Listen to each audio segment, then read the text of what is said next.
All right, I think we're all ready to go again. All right, part two. Here we go. The hour of now 10:02 has arrived, and I'd like to call the Kane County Board meeting of November 9th, 2021 to order. Clerk, could you please call the roll? Allen. Allen present. Bates. Bates present. Berman. Berman here. Brown. Brown here. Davis. Davis here. Ford. Perez. Here. Gums. Comes here. Iqbal. Iqbal present. Kenyon. Here. Caius. Caius present. Kopi. Kopi's here. Leonard. Leonard here. Lewis. Who is here? Martin. Martin present. Molina. Molina present. Sanchez. Sanchez here. Shepro. Shepro present. Silva. Silva here. Strathman. Strathman here. Surgis. Burgess here. Tepe. Tepe here. Wallace. Wallace here. And Winnicky. Present. You have a quorum. Very good. Mr. Davis.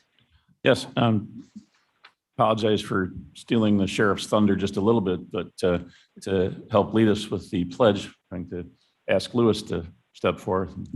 And with grandson, if you'd like, by all means.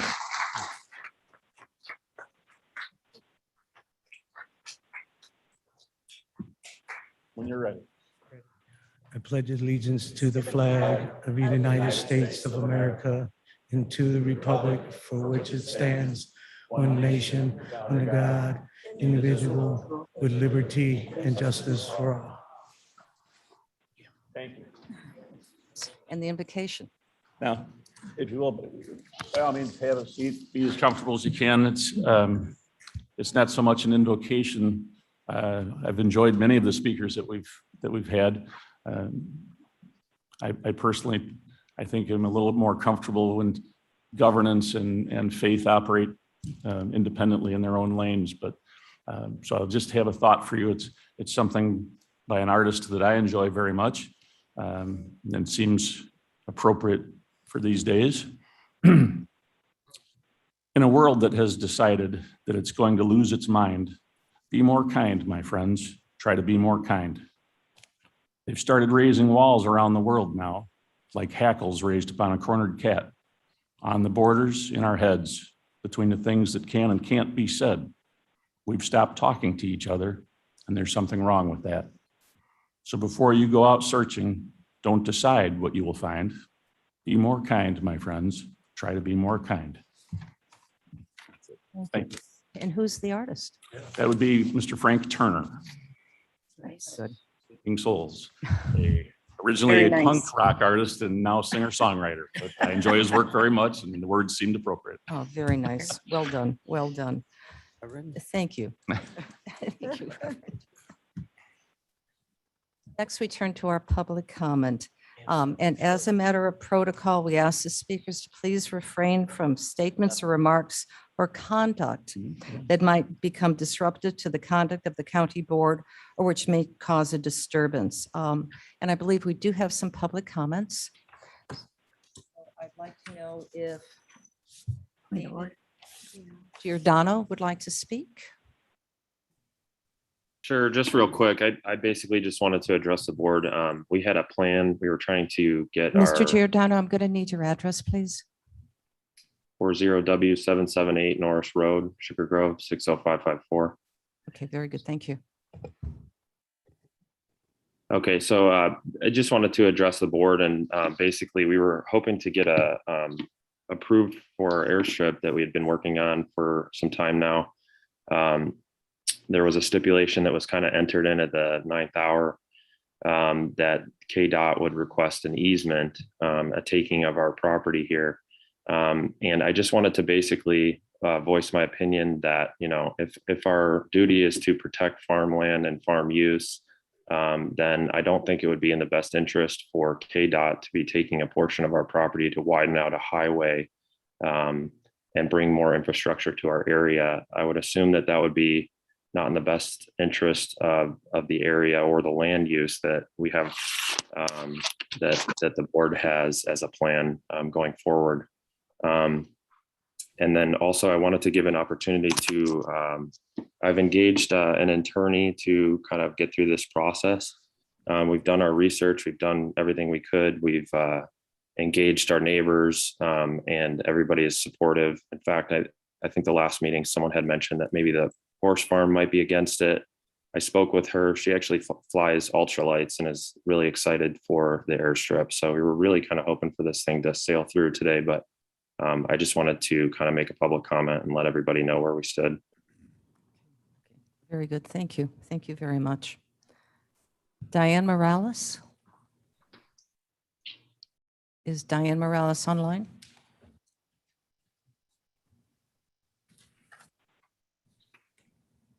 Mr. Avalar? Mark Avalar?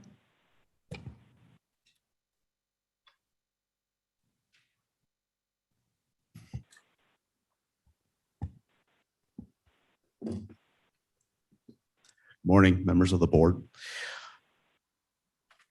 Just a minute. Good morning, members of the board. Mark Avalar of Algonquin, Illinois.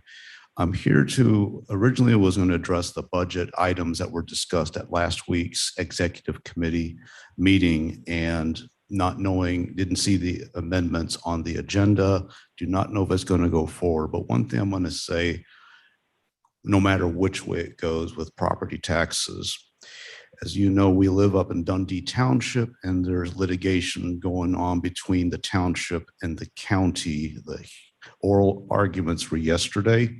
Ruling will be by sometime next month, probably sooner. I respectfully ask that, please remember, $1 out of the taxpayer's pocket is $1 out of the taxpayer's pocket. And in the event that the county wins, we might be having to ask voters again for mental health services to be funded by referendum next year. And that becomes much harder the more the property tax levies are raised, as was potentially to be brought up today. So I ask you guys to keep that in mind. I know you're kicking off also the redistricting process, and I want to compliment the board and the staff and other elected officials, especially my own board member, Mr. Caius, who has been bringing changes that are important for our community in District 23, and particularly for the village of Algonquin, especially in recent developments of a new annexation just last week. So timeliness and Mr. Caius's help, we're going to make sure the right things are done to ensure the new TIF that's been annexed only for 17 years. It's going to have the attention of the county, and I know the cooperation between village staff and county staff will be exemplary, especially to address the chronic flooding, but certainly Mr. Caius overseeing that progress over the next life of the TIF is going to be very helpful. So I think that being honored in the map, even though it was just a development from last week. So again, I thank you all very much, and have a great day. Mr. Avalar, excuse me, did you give us your address? I pre-registered, but I could do Oh, that. please, just orally. Address is 2073 Peachtree Lane, Algonquin, Illinois. I've been a resident of Kane County for 27 years. Thank you very much. Appreciate it. Brian Costin, are you here? And Mr. Costin, name and address, please.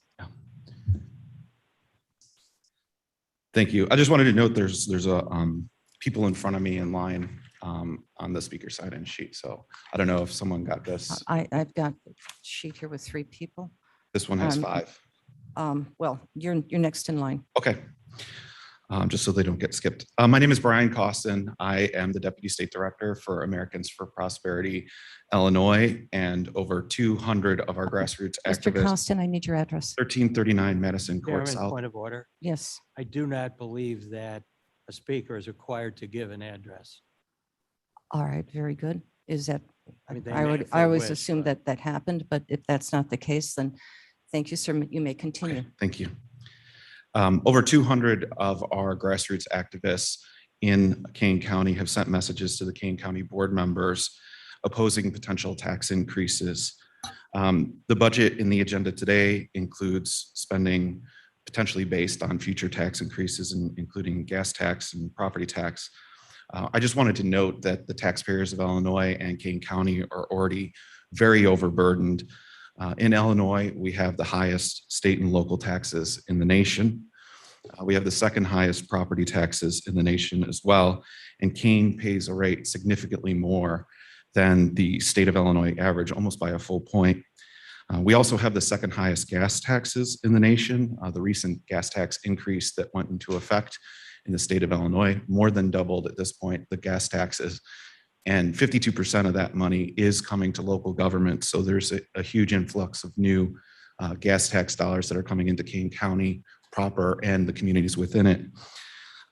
Also, I wanted to note that in some of the media reports to justify the gas tax increase, it was told about a 2050 project which estimated a 233,000 person increase in Kane County population, but the most recent census said that there was less than a 2,000 person increase, which means potentially that project with all the different transportation projects included for a population that won't exist in any likelihood, and you'll have too much infrastructure that'll be even harder for taxpayers to pay for in the future. And so I ask that you revisit the population projections based on the last census and revisit the projects associated with that.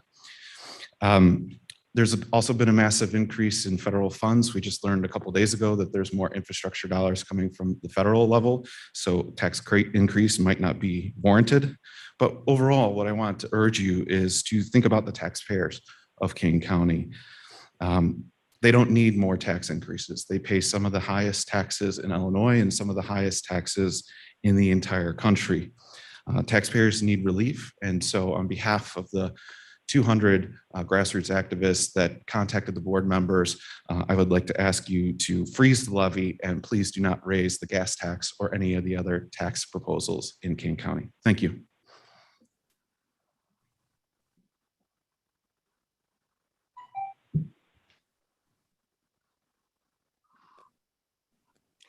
The next individual on my list is Lori Baker.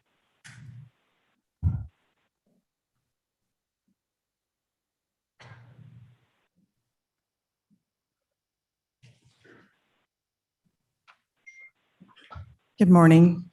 Wow, that's loud.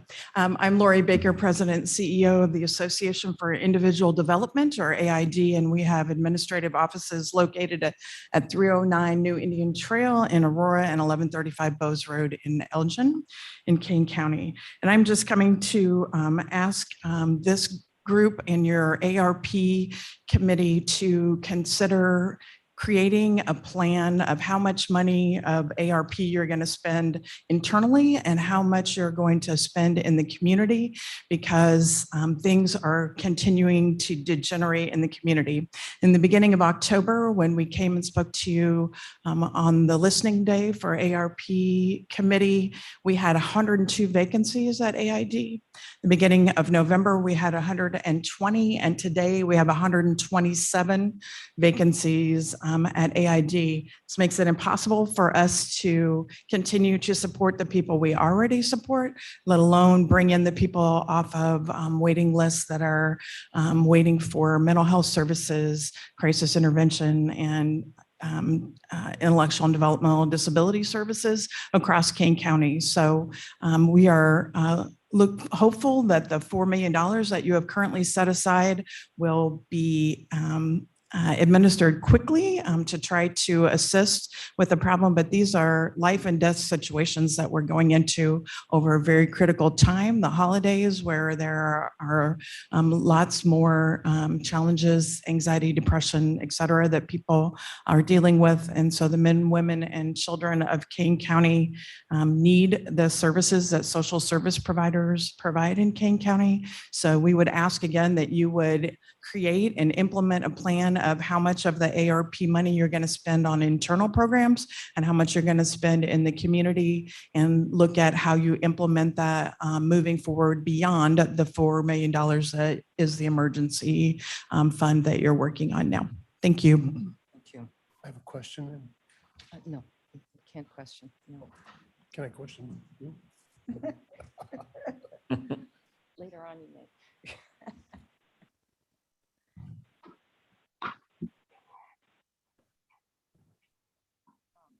Bob McCullen. Bob McCullen.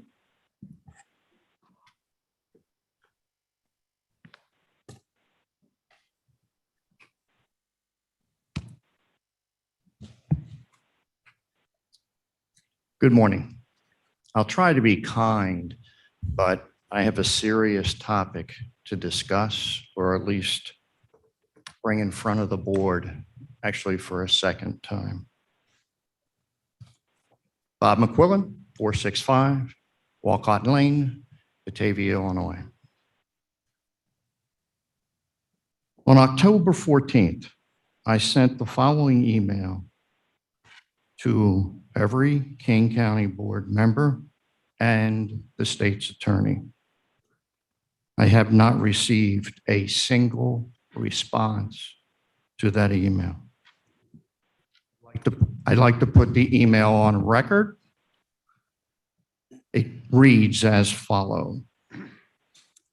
Did the below newspaper headline shock any of you?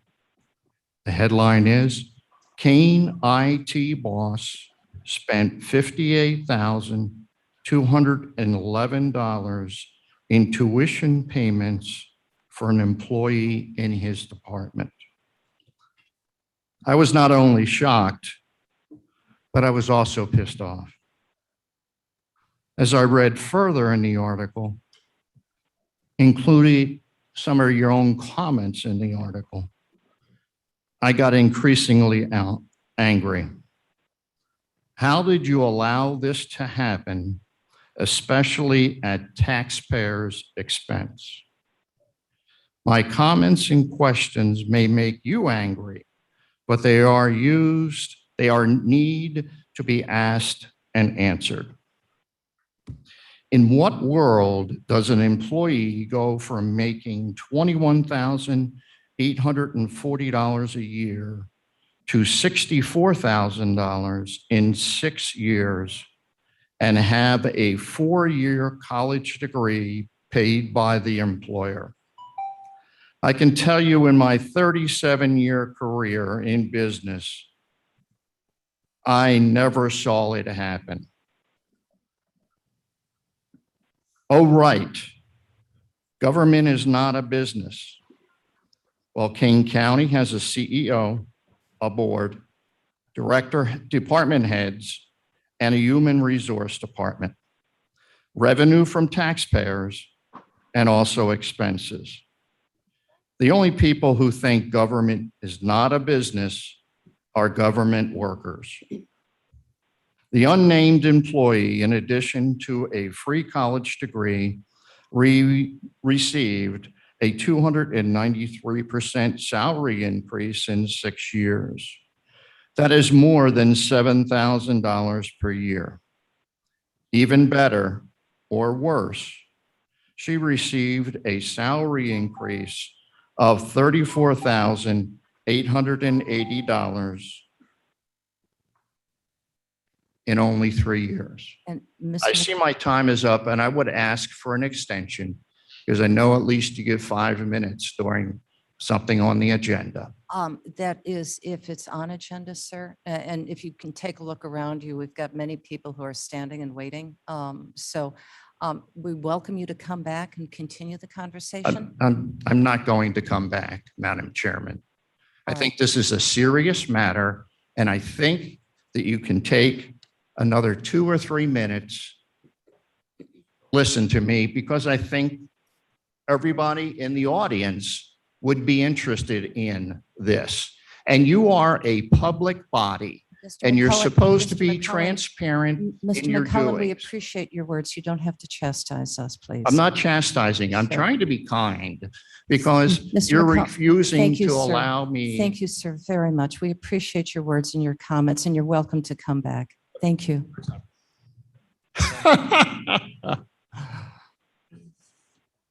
Any county board member want me to speak? They got your contact info.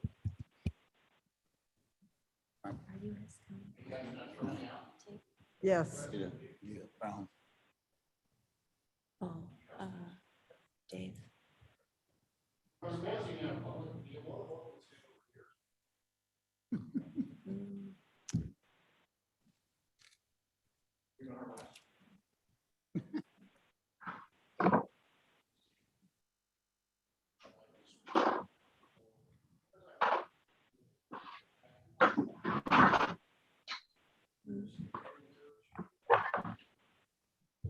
should let him finish speaking.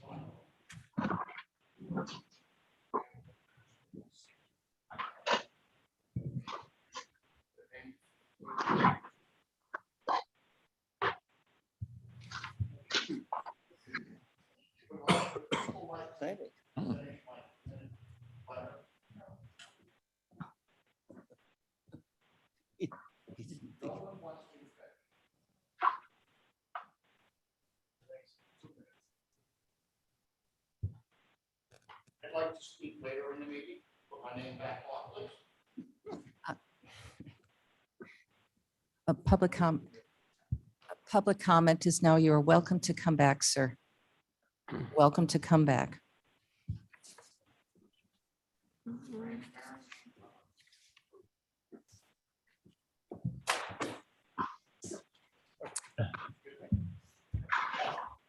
You were trouble.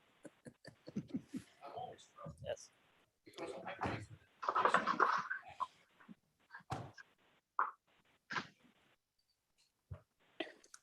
Madam Chair Gums.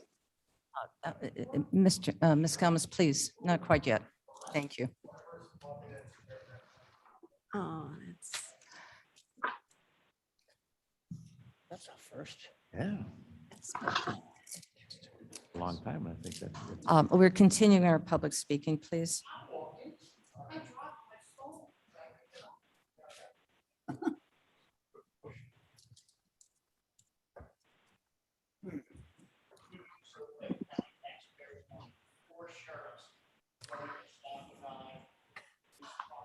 To continue on, please, Okay. Ricky Hedrigan, please. Very good. Thank you, Ricky. Katie Bhakti, I'm sure I did not say your name right. Oh, wonderful. Please. Tough act to follow, Katie. Be kind. You need the microphone, Katie. Pull that towards you there. There you go.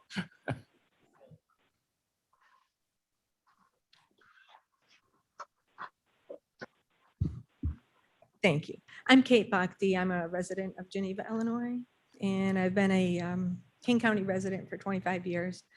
If you win the lottery, you shouldn't beg your neighbors who have less for more money for you to squander. King County unexpectedly Ms. won the Bhakti, lottery. can you a little bit? Yes, yes. Sorry. Lift it up. King County. Thank you. There Is you that go. good? Okay. I'm going to start over real fast and then I'll keep it short. If you win the lottery, you shouldn't beg your neighbor who has less for more money for you to squander. King County unexpectedly won the lottery, not once, but twice in the past 2 years with federal so-called rescue funds, $93 million in 2020 and $103 million in 2021 and 22 for COVID, as they say. A whole year's general fund budget is $100 million. So those windfalls represent 3 full years of revenue in addition to all the other taxes and fees. Yet the current board led by Vern Tepe, who's been here for all of 1 year, and its chairman Corinne Perez, are exploring 6 different ways to raise our taxes even higher. As if property taxes and gas taxes are not already high enough, not to mention inflation that we were all experiencing, and sending 175,000 Illinoisans to Florida, Texas, Arizona, and Tennessee and other states that are better well-run. Mr. Tepe didn't describe even one service improvement or productivity gain when he proposed hundreds of thousands of more taxes. There are plenty of examples of wasteful spending in the November 30th, 2022 budget. Like I said, a lot of people are, I have parents in Geneva who had been forced to pull their kids out of Geneva public schools to homeschool. So that means that maybe they had to sacrifice an entire income to have one of the parents homeschool or to pay additional tuition to a private school who is less tyrannical. So I'm asking you, don't ask taxpayers and their families for more. when you have a $300 million plus glut of federal funds in Kane County. Every dollar you tax Kane residents, strip even more freedoms from us for you to spend our hard-earned tax dollars. We should have the freedom to spend our tax dollars as we please. So stop stripping our freedoms, I'm asking you, on behalf of myself, my family, and other families who are struggling at this time. Thank you.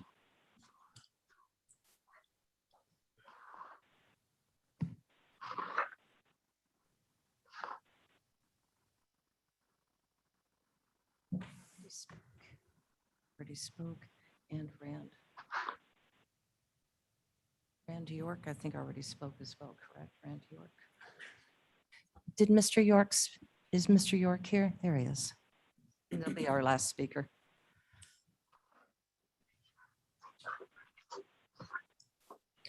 Thank you, Madam Chairman. I've never spoken before a county board meeting before, so I beg your patience, but I will be short.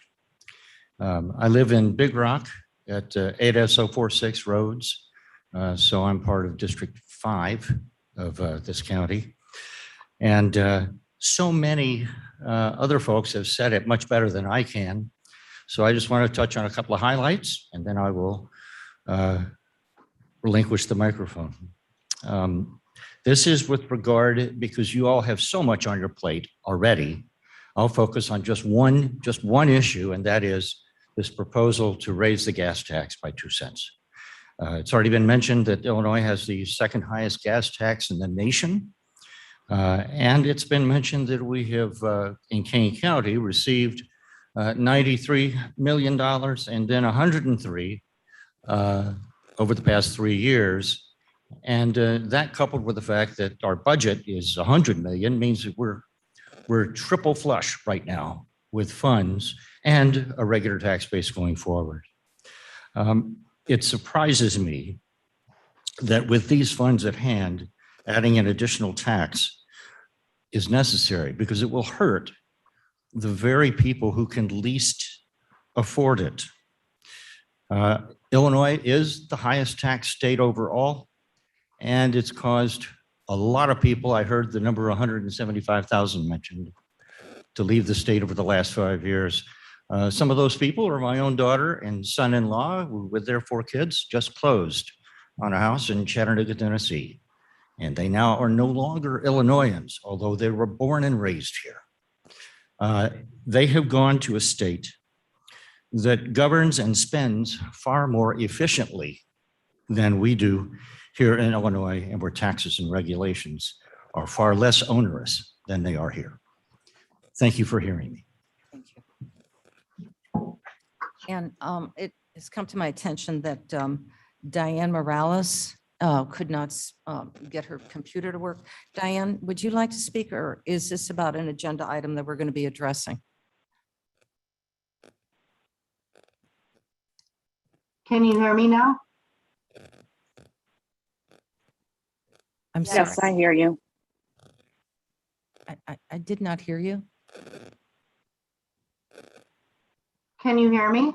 Yes, we can hear you now. Okay, I'm sorry. I believe I'm on the agenda. We're talking about downsizing the property that I currently rent from 34 acres to 5 acres so that I can purchase the property that I've been living on for 10 years. Zoning petition. It's a zoning issue, yes. So I believe it, would you like to make a quick comment on that, or would you like to wait until it's addressed? Whatever is your preference, I'm fine with. Thank you. Madam Chair, Yes. might I volunteer? Yes. That matter will come before the board this morning. And I am anticipating that what our speaker would like to do is address issues should they arise with that. And if that's correct, then I would just ask that we wait for this comment until we have that matter before the board. Thank you. Okay, very good. Are you comfortable with that, ma'am? Yes, thank you very much. Okay, very good. All right.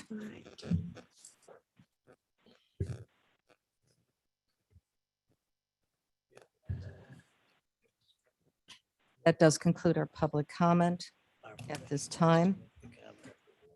Madam Chair, May I have a, yes, point of order, we crossed over the approval of minutes, right? We went right into public comment. let's, if we can just step back, let Thank me you. get through this and then we'll get the public comment. Thank you. So that I thought that perhaps people could leave if they, if they Okay, it thought was appropriate. intentional. Thank you. But thank you for that. So now may I please have a motion and second to place these public comments on file? Spates, Oniki seconds. Winnicki. Clerk, please call the roll. Allen, Allen, aye. Bates, Berman, Berman, yes. Brown, Yes. Davis, Davis, yes. Ford, Ford, yes. Braz, Raz, yes. Gums, Gums, yes. Iqbal, Iqbal, yes. Kenyon, Yes. Caius, Guys, yes. Copy, Copy, yes. Leonard, Leonard, yes. Lewis, Lewis, yes. Martin, Yes. Molina. Molina, yes. Okay. Sanchez, Sanchez, yes. Shepro, Shepro, yes. Silva, Silva, yes. Strathman, Strathman, yes. Surges, Burgess, yes. Tepe, Tepe, yes. Wallace, Yes. Winnicki. Yes. That passes. Okay, very good. Now, may I please have a motion and a second to approve the minutes of October 12th, 2021? Madam Chair, may I ask unanimous consent to approve the minutes as submitted and place them on file? Yes, please. Do we have consent? Mhm. Any opposition? No. Good. Minutes are approved. Now for the point that everyone has been waiting for. The fun part. So I'd like to, Ms. Gums, would you like to, now I'll suspend my comments because we have a robust agenda. I'd like to recognize Rudolph Rudy Nurberger from previous District 8. And Ms. Gums, Thank you, Madam Chair. If I could invite the family of Rudy up to the podium, like to speak a little bit about it. And I would like to apologize. There are reasons why I cannot be there in person. I was looking forward to the hug. Thank you very much for being here. I would like to speak a little bit about Rudy. I had the opportunity to speak to his lovely wife, Mrs. Rudy. I think he would get a little giggle out of that. Just to get an idea of what kind of person he was, and I won't speak very long, but he did spend 4 terms in office here in my district, Kane County, District 8. His wife indicated that besides his daughters, working for the Kane County Board was his most prideful experience. It was prideful because he believed in what he did. He loved to get to know people. He wanted to go door to door. He loved speaking to everybody. What got him started was he was the founder of the Southeast Neighbors in an effort to stop gang crimes. Him and his wife were married for 42 fantastic years. She indicated that if he was on a mission, you better watch out. You couldn't stop him. I appreciate that. Don't make me cry, ladies. Often it was said that Rudy's mouth might get him into trouble sometimes. That's not necessarily a bad thing. I appreciate that. And I think Rudy and I would have gotten along just fine based on that alone. He loved being part of the Forest Preserve Commission as well. He spent a lot of time in the forest preserves. And it's funny because his very first vote, which I find very entertaining, was whether or not to keep open a strip club and whether or not they had to cover certain portions. But that was a heck of a very first vote. And I found that to be very, very interesting. He did fight very hard to get air packs for our fire departments. He fought for everyone in the Southeast Side neighborhood. And I just want to thank his family for being here. I want to thank him for his service. We look up, we know he's there, Deb. And wrapping it up, I get choked up about this. He was certainly the best of men. And I'm honored to serve in his wake and hope that from above he would approve. I think we would have gotten along very well. And thank you very much for being here to accept this honor for Commissioner Newberger.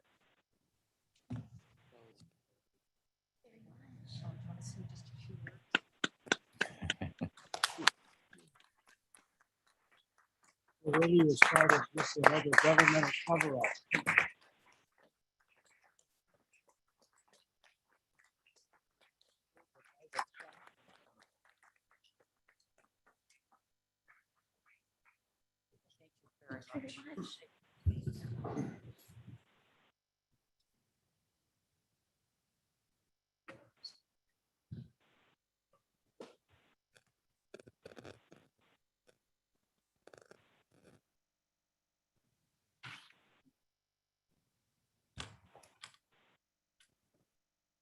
Anita? Morning. If the Shoemaker family would come up to the podium, that would be great.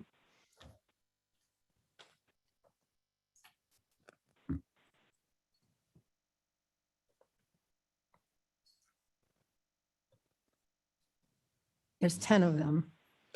You're all the Not all sisters, could make it. correct?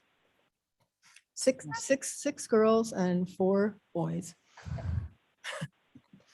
So, first of all, thank you, Madam Chair. Thank you, my fellow board members, and mostly to the Shoemaker family for just giving me these few moments to honor Arlene Shoemaker. If you live in Aurora or anywhere near Aurora, Arlene Shoemaker is one of those iconic people that you either knew or you knew about the things that she did. She was an amazing woman. I'm going to read this because I don't want to lose a few things. She was born in 1931, quite a few years ago, and she lived her whole life in Aurora. She attended the Catholic grade school and high school system, and she married after high school, and she raised 10 children. Like I said already, 6 girls, 4 boys. Now, you might think that raising 10 children back in those days would be enough of an accomplishment, but it wasn't. After her last child was done with school, she went back to Wabansie and got her own degree.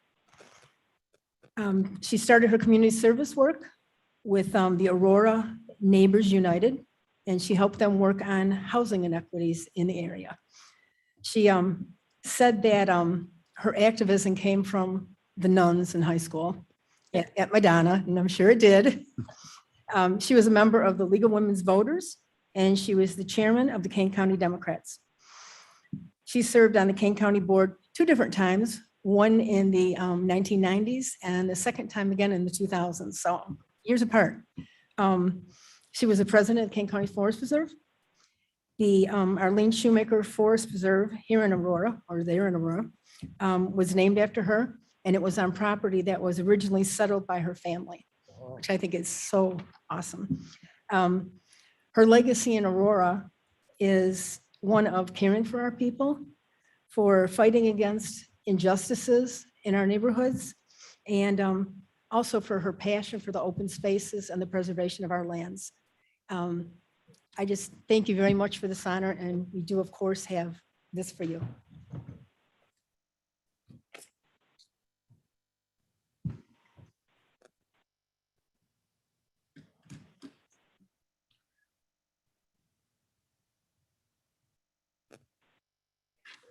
Says Arlene H. Shoemaker, and then it says, in generous recognition for your years of service to the board, 1992 to 1994, 2006 to 2009. Thank you. Thank you. Thank you. Yeah, I did.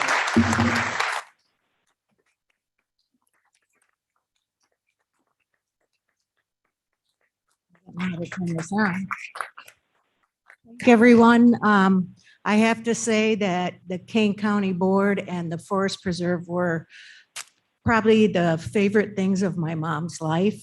She lived for this type of thing, and she lived for preservation and conservation.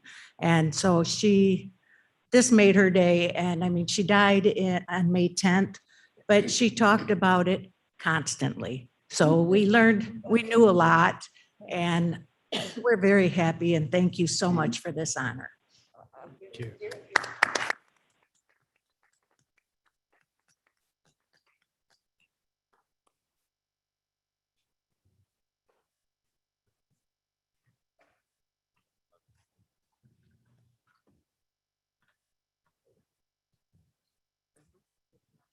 much to recognize today.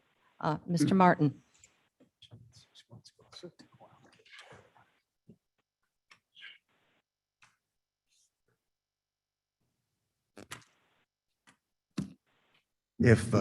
If Mike were here, he'd say, now get to the point and keep it simple. I met Mike over 40 years ago when Jane and I became his next door neighbors. He was in high school at the time. And about 20 years after I met him, we began what was at least a 20-year professional and personal association, during which I learned of his intellect, his drive, his focus, and his overwhelming generosity. Mike and his family's efforts on behalf of the community have been extraordinary. Mike brought all of those talents and more to the service that the 6 years that he served on this board. And most notably during that 6-year period of time, woke up the dormant commitment that the county had made decades past to take the tipping fees that were collected in the context of the operation of our sanitary landfill for the final improvement of the landfill as it closed. He began that project. It was a huge task, both to get the board to come along and to address the various issues that came up. And it stands today completed in principal part because of Mike's efforts having done so. So I am pleased to present to Carol this commemoration of Mike's service on the board and thank her for all the years that she allowed him to serve.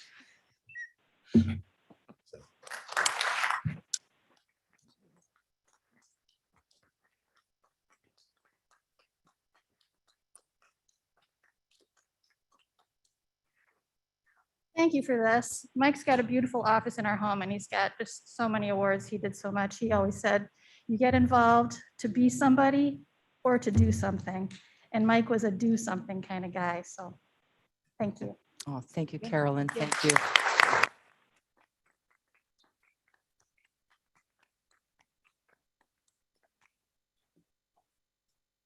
I would like to just thank Mr. Leonard for suggesting this brilliant idea. For those of us who served and those of us who have lost loved ones who have served, the recognition of their memory will stay true to our hearts, true to our cause, to make sure that we try to be the best we can to steward the resources, the people of Kane County.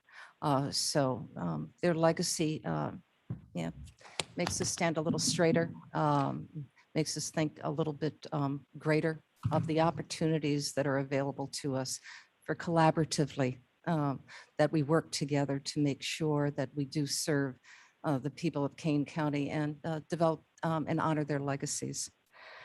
Speaking of legacies, this will be our next recognition.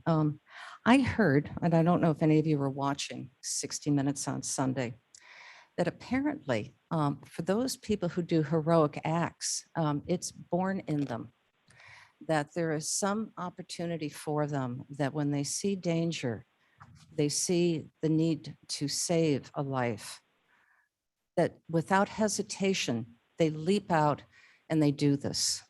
This is a very rare trait that some of us have, and we'd like to recognize now and his family for a very rare deed that was very well done. So please, could we please bring up Ron Hain? He's one of also those people who have that innate brain trait. Oh, well, thank you, Madam Chair, and I appreciate your and the entire county board's time this morning in honoring Luis Medina. This is actually the favorite part of my job. What I had to do a few moments ago is not one of my favorite parts of my job. I'm just going to do this a little bit differently. I'm going to camp myself this way for the sake of the cameras that are all here for Luis. And I told them that you guys wouldn't mind being on camera because we're all a bunch of politicians. So we're good to go. So I would like to call up here, did Mr. Thomas Barnes make it today? We had hoped, I had invited him to come. He was the gentleman that Mr. Medina had saved, and he's elderly and was a little bit hesitant, but unfortunately, we don't have him here today. Retired Sheriff Pat Perez, come up here with me. Sergeant Gabe Velasquez, who was the supervisor on scene that night. Director Michelle Guthrie from Kane our dispatch center. And Deputy Director Sarah Stofa, you can't hide in the back. Wouldn't miss you. Am I missing anybody? Oh yeah, Louis Medina. Louis Medina, if you could come up.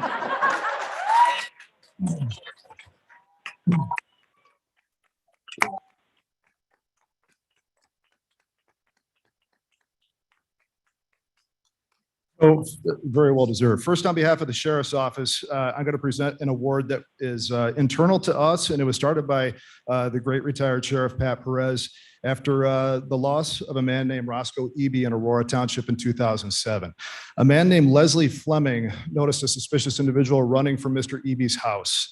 And Mr. Fleming chased the man down, held him down while he was calling sheriff's deputies, and remained on top of him until sheriff's deputies could get there and take him into custody. It was immediately thereafter they learned that the offender had killed Roscoe Eby inside the house. So this is an example of another gentleman in our community who stepped up in the face of grave danger and took immediate action to preserve life and safety. So that's the purpose of the Roscoe Eby Award. Now, we're here to celebrate October 9th at about 8:30 p.m. Think about yourself. You're driving down the road, you see a car parked on a set of railroad tracks. What do? Do you take action? Do you call 911 or say, oh, that's weird, and keep going? Well, fortunately, Louis Medina did not keep going. He made the right choice. I can't do the incident justice, so I'm going to ask Blair to cue the audio from the 911 call. This is a little bit traumatic, so just brace yourself for that, but only this can say the words.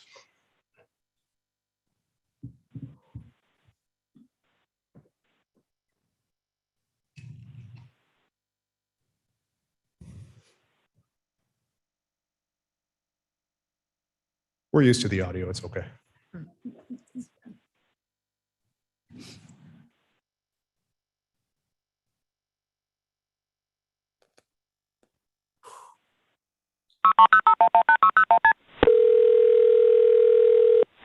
911, what is your emergency? This is Blair. Yeah, right on Barnes Road here, just north of Prairie. There's a car stuck on the railroad tracks. He's trying to get out and he can't. It's an SUV. He's spinning his wheels right now. Oh my gosh, there's a train coming. Okay, Let me try to get them out. Hold on 1 second, sir. Prairie and Barnes, is he in the car? Prairie and Barnes, yes, but there's a train coming and they're stuck on the track. Hold on 1 second. Hold on 1 second. Okay. Hold on, ma'am. Hold on, ma'am. Hey, get out! Get out! Hey, sir! Get out! There's a train coming! Come on! Get out of the car, please! Right now! Jump out! Come on! Jump out! Jump out! There's a train! Come on, please get out! Please get out! Come on! Get your seatbelt, please, sir! Come on! Come on, sir! Try to get out! Please, come on! Hurry! Sir, Come on! No! Sir, are they out? No! Sir. Give me your hand! Please! Give me your hand! No! Sir, are they out of the car? Out! Get out of the way! Sir, are they out of the car? Roll down the hill! Sir, are they out of the car? Stay right there! Don't move, I don't know what's gonna happen! Oh my gosh! Sir, is she out of the car? No! Sir, is she out of the car? Please! Sir. Oh my gosh! Sir, is she out of the car? Sir. Sir.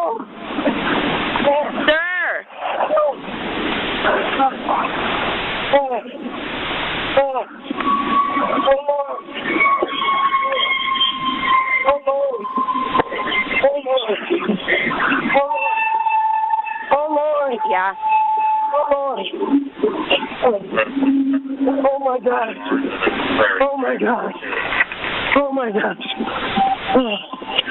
Oh, ma'am. Hello. Hello. Sir, are you there? Yeah. Okay. They stopped the train. Was there anybody with you? No. Oh, good. Sir, is he off the track? Oh, my gosh. Sir. Hello? Hello? Sir? Yeah. Is he off the track? I pulled him out of the car. He's the out train of the car? hit the car. Okay, The train all right, hit the hold on I one need second. an ambulance. Okay, hold on one Ambulance. second. So for all the friends and family of Luis Medina, is anybody surprised?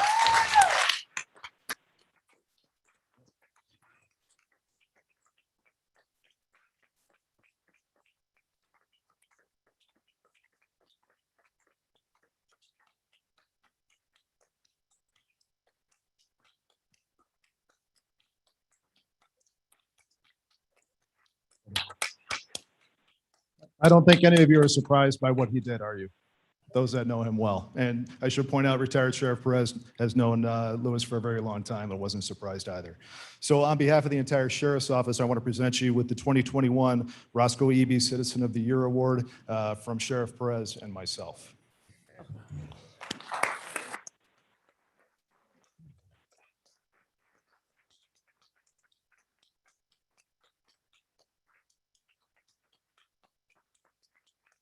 And folks, just to commemorate the day and truly script this forever, we have a life-saving resolution to honor Luis Medina as well. And it states, whereas on Saturday, October 9th at approximately 8:30 p.m., Kane County Sheriff's deputies responded to the report of a car hit by a train at the BNSF Railroad crossing M. Barnes Road, just north of Prairie Street. Upon arrival, deputies learned that a 72-year-old driver from Aurora had turned west from Barnes Road onto the railroad tracks and proceeded driving down the tracks with the vehicle's wheels on the side of the rails before the vehicle became lodged on top of the tracks. And whereas a nearby resident and Good Samaritan, Luis Medina, was passing by and observed the vehicle stuck on the tracks with the tires spinning. Mr. Medina left his vehicle on the side of the road and went to check on the driver. He found the driver was apparently suffering from a medical episode and was unable to move. You want to do this with me? You can help if you want. Okay, I'll come down here with you. All right. So we're at the part where Mr. Medina left his vehicle on the side of the road and went to check on the driver. He found the driver was apparently suffering from a medical episode and was able to move, and Mr. Medina called 911 for assistance. Who's Mr. Medina? Train hit the car, so bam. Yep. So, way to put it succinctly. We should just stop there. Oh, that's right. He was there. You deserve an award as well. Mr. Medina unbuckled the driver and pulled him. You're supposed to be over here doing this with me. Pulled him from the vehicle, ultimately tumbling down the side of the tracks just as the train collided with the vehicle. And whereas Mr. Medina stayed on the scene with the driver until deputies arrived a short time later to render aid. No citations have been issued at the time of this incident, and we don't believe that there is any criminal or traffic violations involved. And whereas Sheriff Ron Hain commends the brave actions of Mr. Medina, citing that every day we see the people of Kane County doing charitable and even courageous things for one another. It is no surprise that one of our own sprang into action just in time to save another. Now, therefore, let it be resolved that the Kane County Board recognizes and applauds the bravery and life-saving efforts of Luis Medina. Congratulations.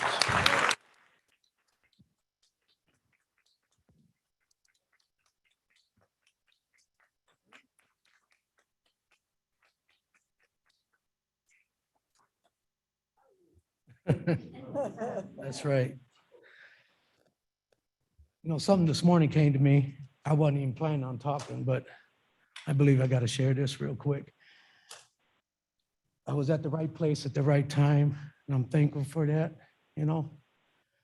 But so was Jesus Christ. He gave his life for us.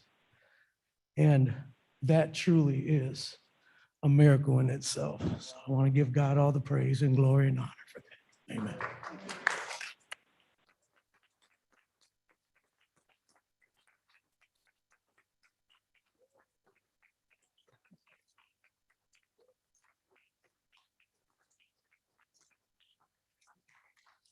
And excuse me, before we go, where's that charming little boy? Can you come up to the microphone? Are you sure? No, no. I'm going to need your help with something, so you can repeat after me, okay? Because we've got to take a vote on this. You ready? Set, here we go. May I have a motion? May I have a motion? Love a motion. To approve To approve the resolution of resolution of Louis Medina. West Virginia. My grandpa. I'm so moves.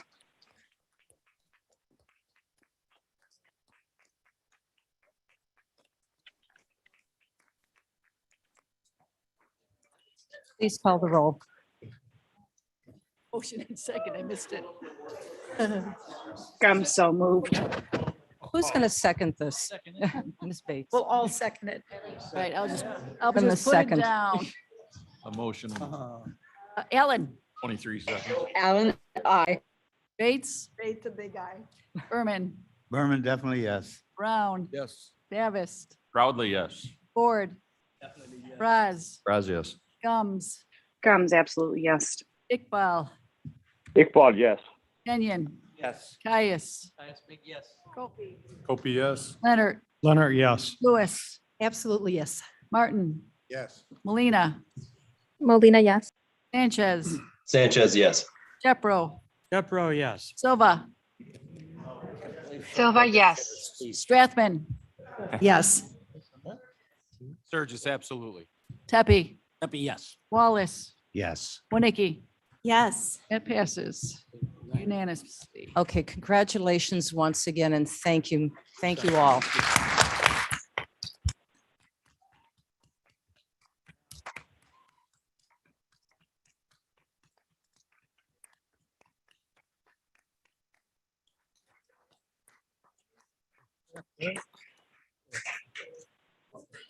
You are all welcome to stay. We're going to continue on with the business of the board. So we can pause for a minute as we wait for everybody to leave. Oh, I'm not sure. How cute was that? Oh, yeah. Yeah. What? Yeah. Yeah, total. Yes. I could have blown the pledge in the bear park. How cute was that?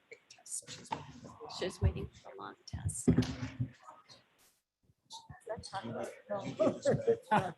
We've been here 2 hours already. Yeah, we are. What a That's day. gone by pretty quickly. Oh, my goodness. Got refreshments, but I forgot the elevator wasn't working.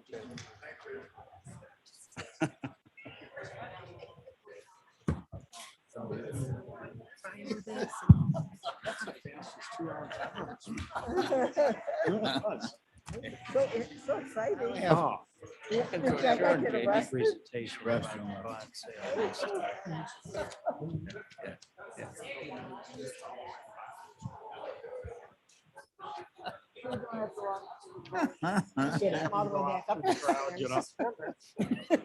There's room for your friend. It's been there 7 years. I just found out about 2 Oh weeks my ago, God, so. that's funny. Must have showed me. That's funny. I got the tour. Can't you just Ready? Mr. Martin, do we have everybody here? Development Committee Chairman John Martin to rise and to discuss and take us through the appropriate procedures to approve the zoning petitions on today's agenda.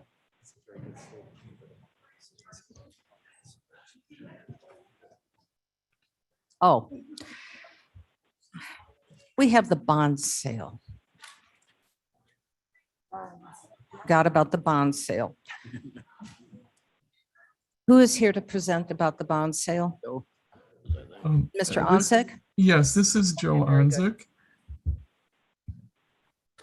I just need a few moments of your time to fulfill a legal requirement to formally notify you of the terms of the sale of our 2021 bonds. that were used to refinance the 2013 bonds that were due in fiscal years 2023 through 2025. Next slide, please.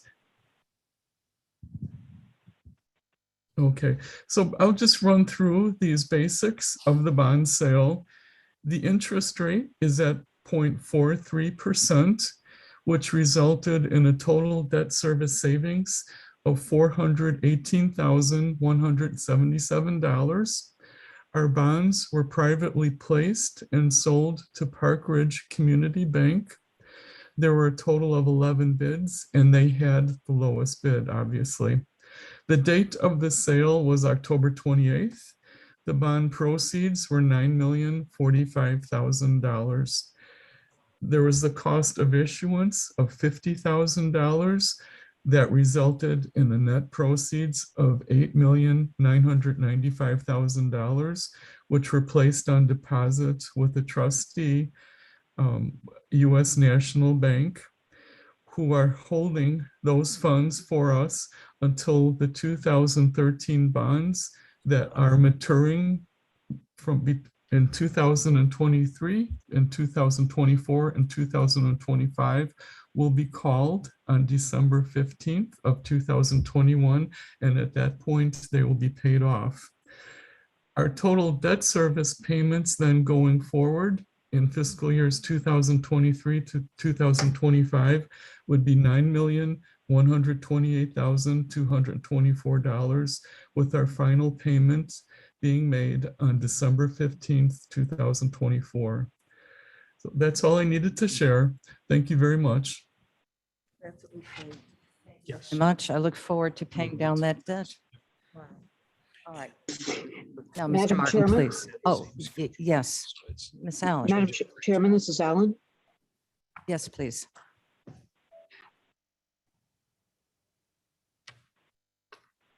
Ms. Allen? Oh, sorry. I believe when we're doing this kind of thing, we consider a threshold of $300,000 to be the goal. And here we've exceeded it by more than $100,000. So I just want to say thanks to our Chief Financial Officer, Joe Onzik, for coming up with this and carrying it through, and for the board for supporting it. Hey. Thank you. Thank you for your comments. Is there anything else? No, finally, Mr. Martin, thank you. Thank you, Madam Chair. We have two matters before us today. The first being petition number 4584, filed by the William Schopenhauer Trust regarding property commonly known as 2 North 800 Freeland Road in Virgil Township. The proposed rezoning is from F District Farming to F1 District Rural Residential. This is consistent with the 2040 plan. There were no objectors. There was also no applicable Regional Plan Commission jurisdiction. The zoning board voted approval with a couple of stipulations, and the development committee also voted approval, further adapting those recommendations. I move the approval of this and request a second. Ms. Wanicki seconds. Clerk, please call the roll. I have Mr. Martin moving and Mr. Shepro seconding that. Ellen? Ellen, aye. Bates? Bates, aye. Berman? Berman, yes. Brown? Yes. Davis? Davis, yes. Ford? Yes. Perez? Gums? Gums, yes. Iqbal? Iqbal, yes. Kenyon? Yes. Caius? Caius, yes. Kopey? Yes. Leonard? Leonard, yes. Lewis? Lewis, yes. Martin? Martin, yes. Molina? Molina, yes. Sanchez? Sanchez, yes. Shepro? Shepro, yes. Silva? Silva, yes. Strathman? Yes. Surgis? Yes. Tepe? Tepe, yes. Wallace? Wallace, yes. Winnicke? Yes. It passes. Motion carries. The second matter is petition number 4585, filed by David Giordano regarding property commonly known as 40 West 778 Norris Road in Blackberry Township. You will recall from the earlier presentation made by Mr. Giordano that there are yet remaining issues in discussion between the staff and Mr. Giordano. And on that basis, I would move that this be sent back to committee for further consideration. Request a second. Mr. Fries seconds. Question? Shepro? Mr. Shepro. I note that, sorry. I note that stipulation 2 requires a 33-foot right-of-way dedication, but I noted on the previous one, it simply said KDOT would recommend allowing for a 33-foot ban for future right-of-way. Well, it's the right of way that's in discussion, and that's why I moved that we send it back to committee so that that matter can be resolved and we can move forward with an agreed position on behalf of the committee. Thank you. If there are no other questions, clerk, please call the roll. Ellen, Ellen, I. Bates, Faith, aye. Berman, Berman, yes. Brown, Davis, Davis, yes. Ford, Fraz, Yes. Gums, Yes. Iqbal, Iqbal, yes. Kenyon, Yes. Caius, And this is to refer back to committee. Aye. Yes. Kopi, yes. Leonard, Leonard, yes. Lewis, Lewis, yes. Martin, Martin, yes. Molina, Molina, yes. Sanchez, Sanchez, yes. Shepro, Shepro, yes. Silva, Silva, yes. Rathman, Rathman, yes. Surgis, Burgess, yes. Tepe, Tepe, yes. Wallace, Yes. Winicky. Yes. It passes. Motion carries. The matter is referred back to committee. That concludes the hearings, Madam Chair. Thank you very much. The next item on our agenda are 2 appointments to the Board of Trustees of the Marywood Fire Protection District. Is Mark Madam- Van Kirk? Yeah. Hello? I was going to move it, Dr. Silva. Oh, yes. Thank you, Dr. Silva. We Thank you. have your vote. Oh. Thank you. He's moving it. Okay. So next, as I mentioned, we're going to appoint 2 board members to the Marywood Fire Protection District. Is Mark Van Kerkhoff available? Yes, I am. Been observing from my office, so I'm available. Yes. Can you just tell us briefly about these 2 people who will be appointed, just quickly? Sure. Yes, this is a fire protection district that operates in cooperation and agreement with the Aurora Fire Department. So the role of the trustees for this board are mainly administrative and adopting and required levies and entering in agreements with the Aurora Fire Department. They unfortunately had 2 members pass away, and these 2 members have been recommended by the district's attorney as being suitable for the positions. They have filled out applications in our online system for appointments, and they appear to be sufficient for the positions, and staff recommends approval of these 2 members so that the district can conduct the necessary business they need to for their own tax levy. Thank you. And that would be the names, please. Donna. Oh, yes, I'm sorry. It would be reappointment of Conrad Walter Krail, and then new appointments of James Fields and Michael Muttersbaugh. And I apologize if I mispronounced his name. Thank you. And as well as Donald Essling and Helms, who's on the resolutions. To the appointment. Oh, of these those trustees. are Mr. Essling and Mrs. Hermes are the 2 members who passed away. Oh, my apologies. All right, very good. Thank you. So I believe we need to have a vote. Is this by consensus? Question, please.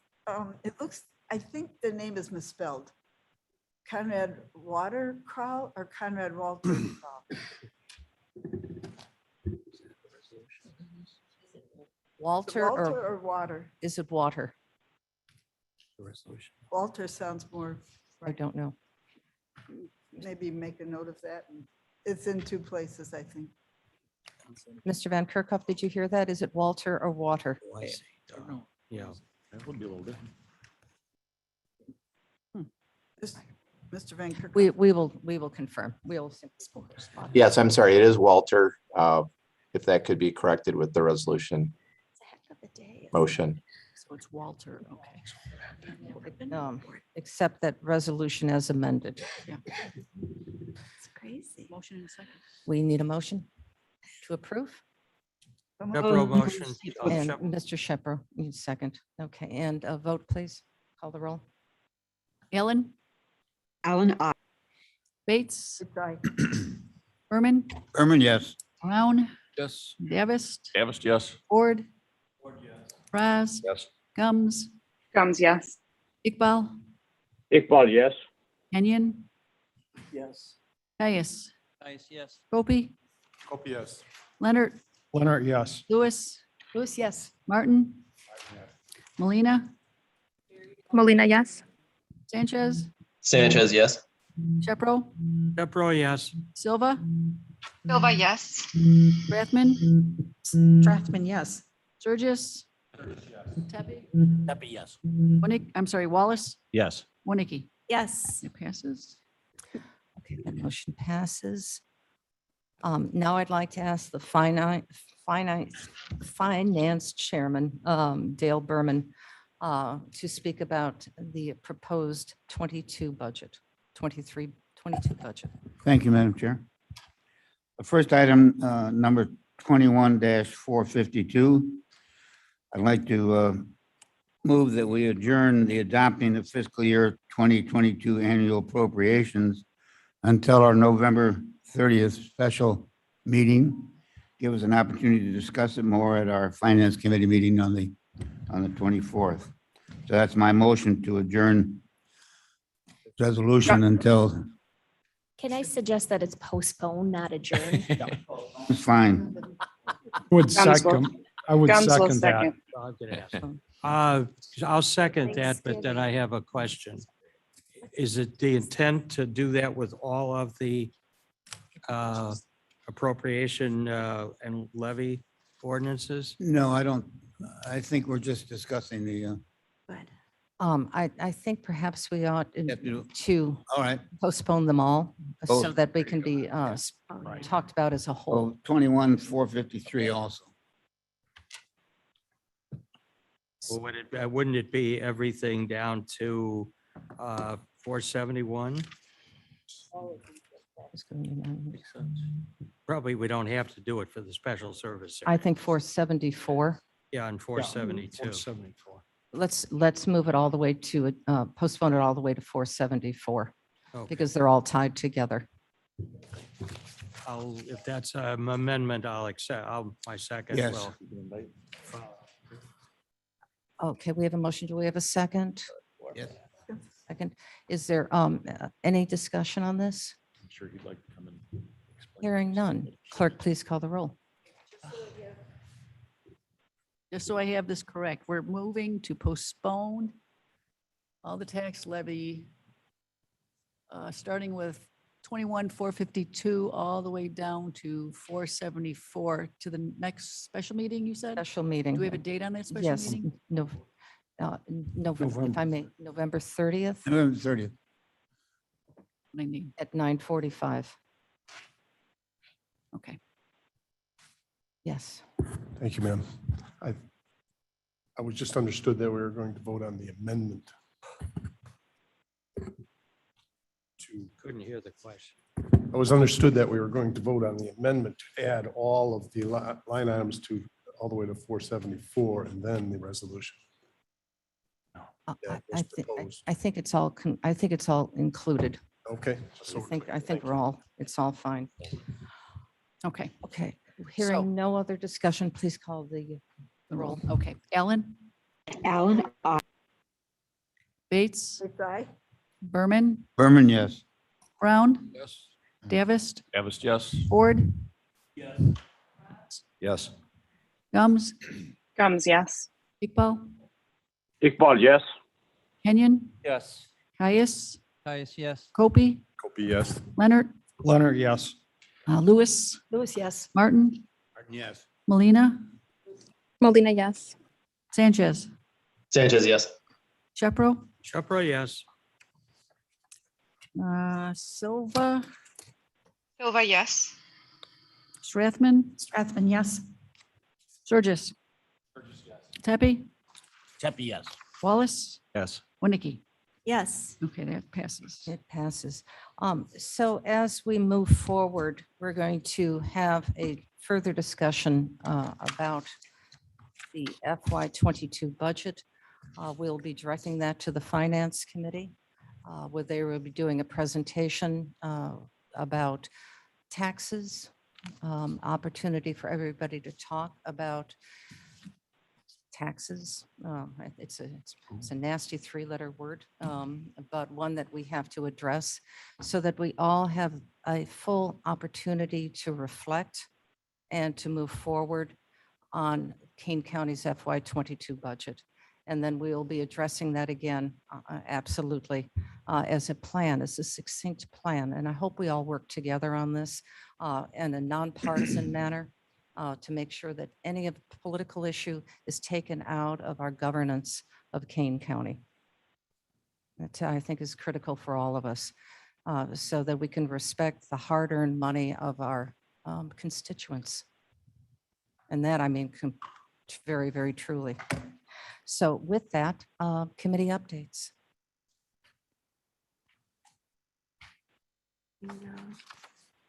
Yes.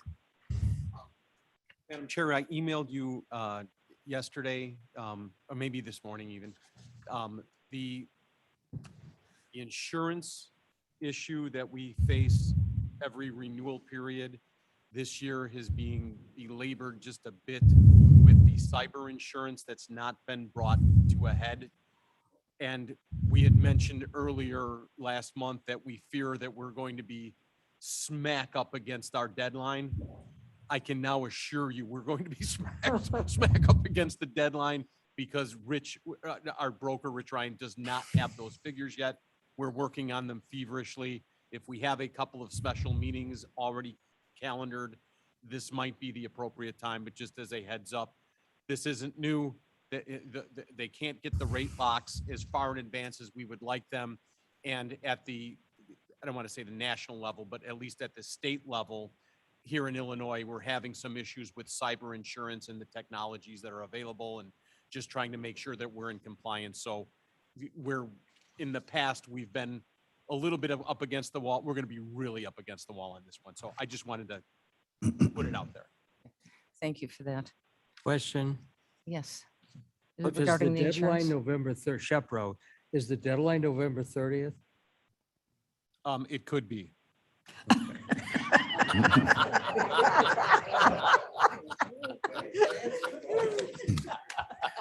B.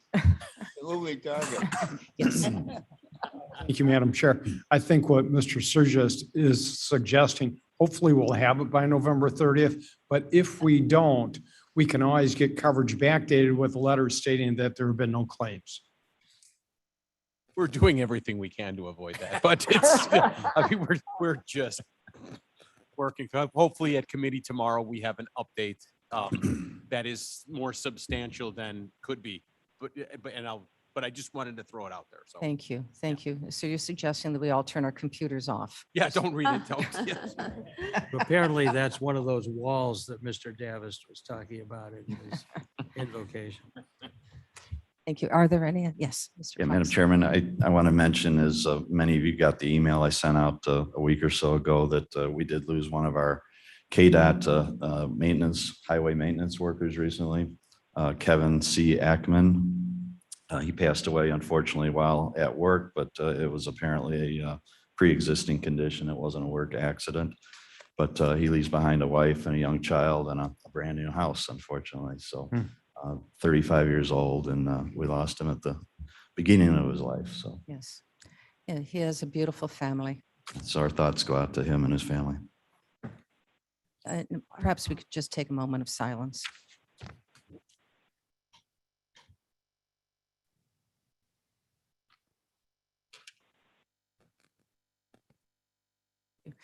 May his son provide great hope and love to his mother. Is there anything else? All right, very good. Would anyone like to remove any of our resolutions from the consent agenda? Yes. 21,481.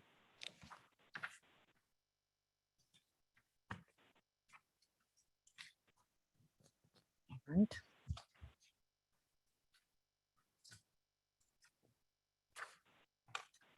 Is there anything else? Motion to approve the consent agenda with the one With the removal. exception of 21-481. Five seconds. Clerk, please call the roll.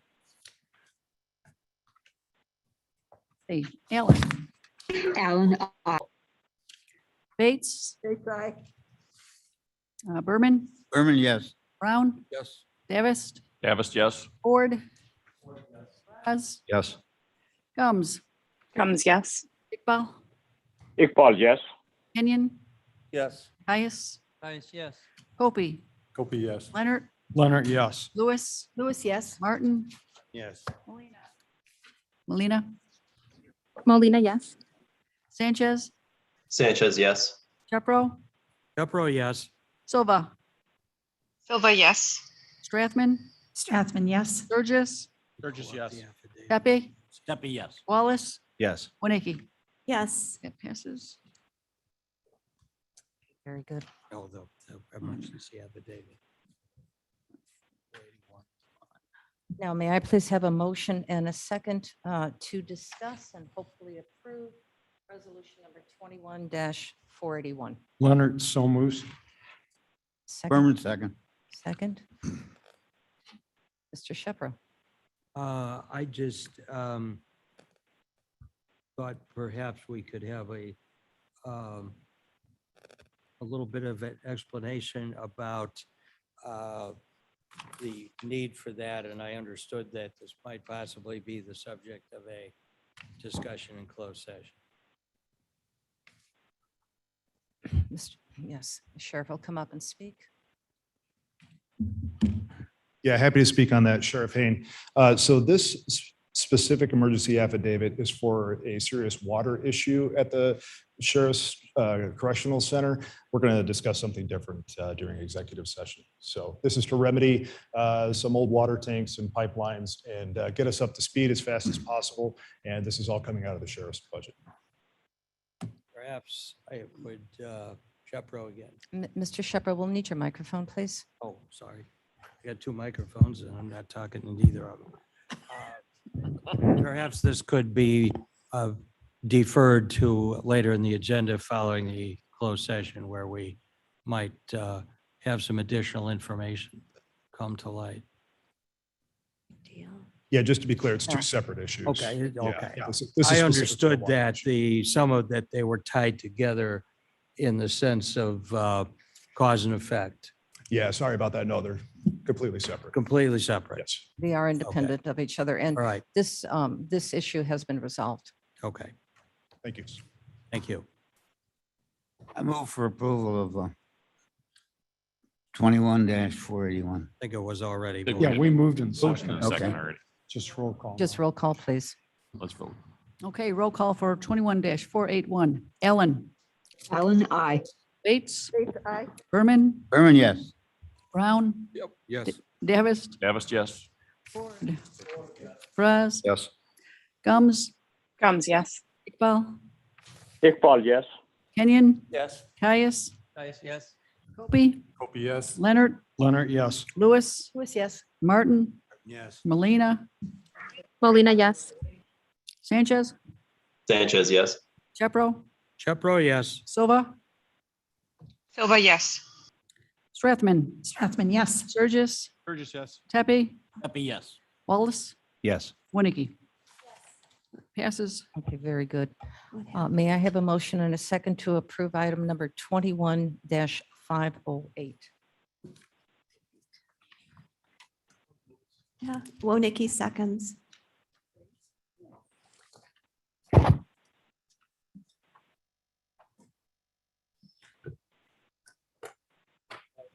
Inquiry, Chepro.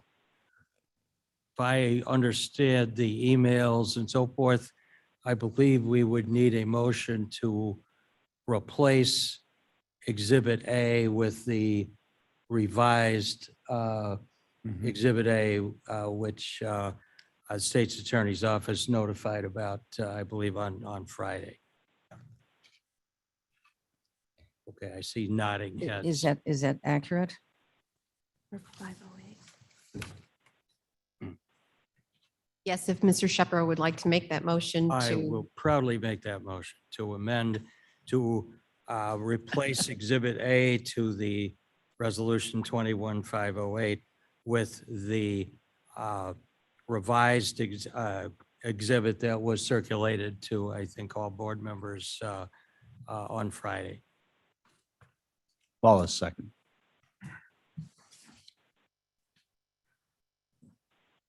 No, is there any, thank you. Do we have to take a vote on that, please? Yeah, Please if call I the might roll. briefly just address that, Madam Chair. Before we take the vote? Yes, on the amendment. Yes, please. Basically, after the meeting on Wednesday, there were some additional comments to the draft agreement. And I could commend the state's attorney's office and Vince especially for getting it all done. And just to highlight really briefly, a few of the changes that I think were very favorable. One is that the draft had said that they would bill us in summary fashion, which for those of you who are not sure what that means, what it would say is something like for services rendered $1 million. So we felt that there should be at least more detail available. And so the revised proposal is that they will indeed bill us that way, but they will maintain detail and it will be available to board members upon request if we want to see what they're actually doing beyond the gross number. There also were improvements to the requirements for specific timelines. And there was some ambiguity about additional services, which I believe has been clarified. And in every respect, I think they all strengthened the county's position with respect to the agreement. And I certainly would thank the state's attorney's office for getting it all done for us, especially because I think on the other side, you had to go through about 7 layers of people to sign off on it.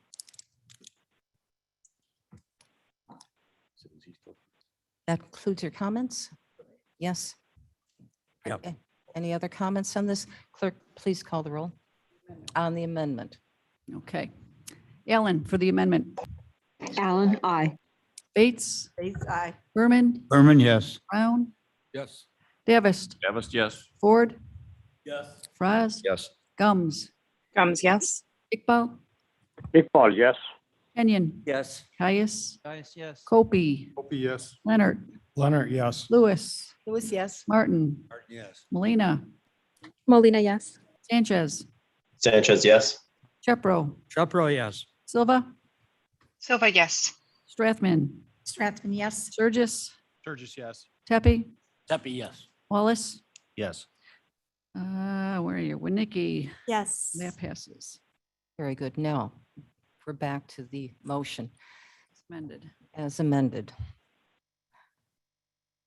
Okay, Is there roll any call. no, is there any discussion further? None? Please call the roll. Ellen, Allen, aye.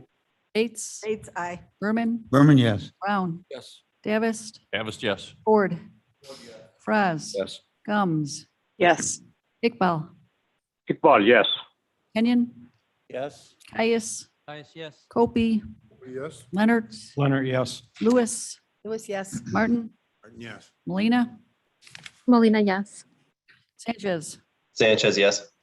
Chepro, Chupro, yes. Silva, Silva, yes. Strathman, Strathman, yes. Surges, Sturgis, yes. Tepe, Tepe, yes. Wallace, Yes. Winnicki. Yes. Yeah, it passes. This is very good. I believe we're going to executive session, but before we do so, we do have some lunch available for you if you'd like to get a sandwich before we get into the next discussion. And I'd also like to commend this entire board. I forego my comments earlier on just to thank you all. When we work together and we lean into each other and we speak with each other, we've become such an incredible, strong team of supporters, whether it's Mr. Shepro's constant diligence on making sure that all contracts are analyzed in detail, and Mr. Leonard's kind wisdom to calm everybody down, to Mr. Kenyon's constantly concerns about both land and social justice. And length of meetings. Exactly. To Mr. Froz, to his concern always about roads. Yeah, true, and about people as well. And of course, Ms. Bates about the environment, and Mr. Leonard. And thank you for Mr. Leonard's always wise advice to me, to the point and very upfront, and to all of you. And I can continue on, Mr. Ford, for your concern about jobs and people working, and how and making sure that people with developmental disabilities have an opportunity to seat at the table always. I just want to say thank you to your passion, to your concerns, and it's been now 1 year for some of us newly elected individuals here. And it has been an extremely brilliant year, hardworking year. And you can hear my voice. I think you beat me up a little bit the last couple of days, but I'm still standing and proud to be so. And very proud and happy and honored to lead you all in the next year's discussion. And it's going to be one heck of a year. It is going to be one heck of a year. So with that, I think we need to take a break and go into executive session. Is that correct? Yes, to discuss pending litigation. To discuss pending litigation. Comes Comes moves. Second. Comes moves. Please call the roll. Yes, we're gonna. And Martin seconded, I believe. Okay. Ellen. Alan, I. Bates. Berman. Berman, yes. Brown. Yes. Davis. Davis, yes. Ford. Raz. Yes. Comes. yes. Iqbal. Iqbal, yes. Kenyon. Yes. Caius. Copey. Yes. Leonard. Leonard, yes. Lewis. yes. Martin. Martin, yes. Molina. Molina, yes. Sanchez. Sanchez, yes. Shepro. Capro, yes. Silva. Silva, yes. Strathman. Strathman, yes. Sturgis. Tepe. Tepe, yes. Wallace. Yes. Winnicke. Yes. That passes. Okay, everybody that's online, please accept the invite to go into the closed session. We will not begin until everybody is in the room. Also be aware we are live streaming, so please hold your conversation until I give you confirmation that we're successfully in the closed session. So please accept those invites. And we'll take a brief recess as we're moving forward for about 5 minutes. You want a sandwich? You want a sandwich? Sure, what do you make? Isn't that We'll get you cute this. as can be? Yeah. I'm really glad you lost some Oh, sleep. I have one for you since you showed me one. Please everybody accept your invites, even if you're in the boardroom and using your computer, please go ahead and accept. But it's so, I have my very first granddaughter. What they want to do. I may not agree with Little Red Riding Oh my Hood. God. Okay, is there anybody hearing my voice that feels they should be in the closed session but did not receive an invite? Oh, it just touches my heart, yeah. Anybody hearing my voice that feels they should be in the closed session online but did not receive the invite? You did, yes. Okay. Way too many things all going on at once lately. I think.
Probably not. He probably bought him off. Yeah. It's all the election day. I don't know. I mean, that could get complicated because of the discovery. Yeah. But the other thing is that, you know, Hunter's coming back. the damages would be so unique. Okay, you are in open session. That was Ellen. It was sort of Someone else. else. We are back in open session. Clerk, please call the roll. Call for open session. Alan, are you present? Bates? Present. Berman? Irma's here. Brown? Down here. Davis? Davis here. Ford? Perez? It's gone. Gums? Gums here. Iqbal? Kenyon? Present here, whatever. Caius? In the room. Okay, Kobe is here. Leonard? Leonard here. Lewis? Lewis here. Martin? Here. Molina? Molina present. Sanchez? Sanchez here. Pro? Present. Okay. Silva? Silva is here. Strathman? Surgis? Pepe? Wallace? Wallace here. And Winnicky. You have a quorum. Very good. Now, may I please have a motion and a second to approve the settlement of claim number MAP 2019-01? Gums moves. Mr. Martin, please, and Mr. Martin seconds. Ms. Gums moves. Mm-hmm. Any conversation? None. Clerk, please call the roll. Allen? Allen? Bates? Yes. Berman? Berman, yes. Brown? Yes. Davis? Davis, yes. Ford? This is not here. Gums? Gums, yes. Iqbal? Kenyon? Caius? Yes. Kopi? Yes. Leonard? Leonard, yes. Lewis? Yes. Martin? Yes. Lena? Molina, yes. Sanchez? Sanchez, yes. Shepro? Jepro, yes. Silva? Silva, yes. Strathman? Strathman, yes. Surgis? Yes. Pepe? That'd be yes. Wallace? Yes. Yes. That passes. Okay, very good. The next item on the agenda is something we've been working on since April. And I've asked Roger to put together a slideshow to discuss this. It's the reapportionment maps. I'm here today just to present my map to you. It is your map, but it's supposed to be called my map, but it's not my map. This is our map. And our map has been worked on many conversations, collaboratively, sometimes not collaboratively, sometimes individually, but always with concerns of how we're going to show the reapportionment for the next 10 years with the maps. A current map is available for you, but we're about ready to show you upstairs. So I know some of you were very gracious to come back upstairs and take a map. And I warned you that a new one was coming. So the latest one has been printed out, which you're about ready to see, with just some minor adjustments, which we'll go over with you as we do this presentation. So without further ado, here's the history of the recent 2020 map. Okay, thank you. Have like cool theme music. I need, yeah, I need a cape. No. just kidding. Song would be the good, the bad, and the ugly. I don't know if I lost that. Yeah. Thank you, Madam Chairman, members of the board, State's Attorney Mosser. I know a lot of folks here worked on this, and I appreciate all of the input and patience.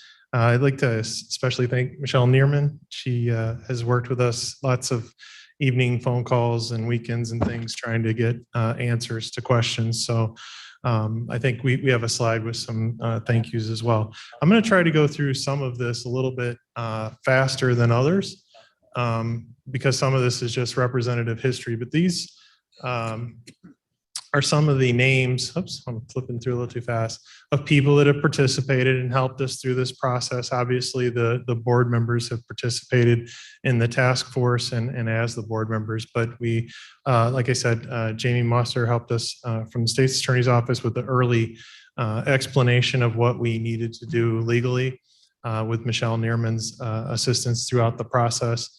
And we had Josina Marita from Grapple, who's the demographer, and Zach Kautsky, who was also doing consulting with the demography in the process. Phil Lutkehans, who's the attorney, special counsel to the civil division. Jane Talish and Karen Hames from the county board office been helping us.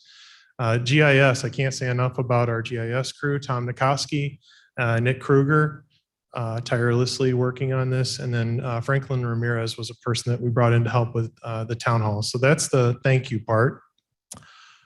So we're going to get into discussing what is the county board 24 single member district map and the process of what has transpired. So we started back in April with this, and that actually started with State's Attorney Jamie Mosser and Civil Division presenting the process for the reapportionment. So they did a slideshow. It's still out there on the website for April 22nd as a meeting. There's a full presentation of what's required.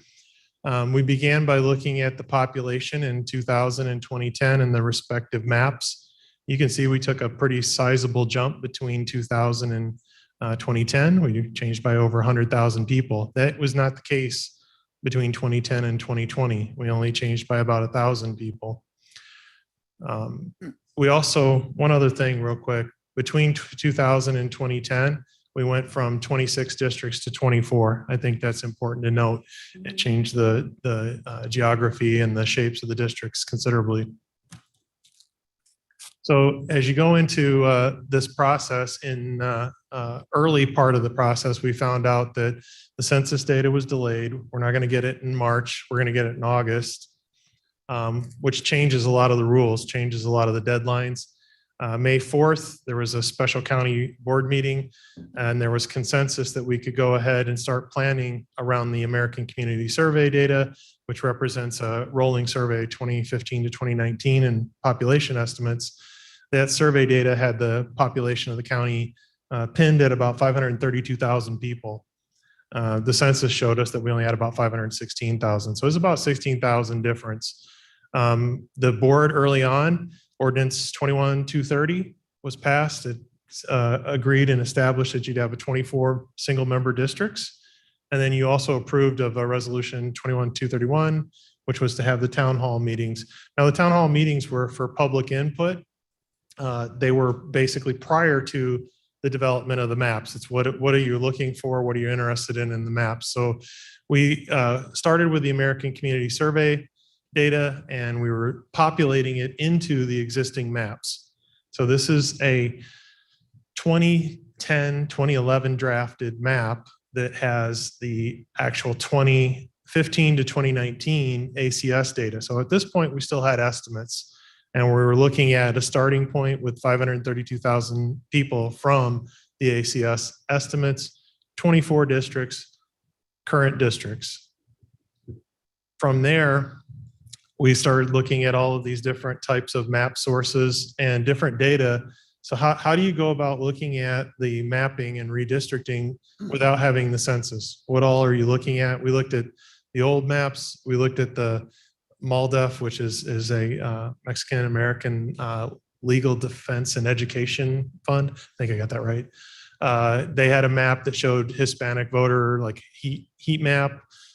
We also looked at census ACS data for 2015 to 2019, comparing district maps from the north, northeast, northwest, southeast, going through and just seeing what that data looks like in the current districts to see how significant the changes would be. So this is the 2011 map. This is where you're at right now as far as the district boundaries go. So we're kind of growing out of that with what does the ACS data show us. When you look at it back in 2011 with the data, this is what the data in 2011 when the map was drawn showed. And what I highlighted in yellow are the districts that have the majority of the population is Hispanic.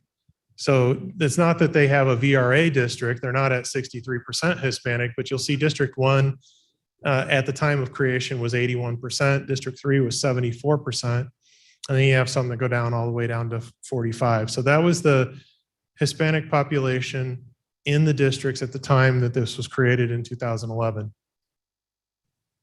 This is again the MALDAF, and it's just showing you kind of the heat map, which we just use this as a point of reference.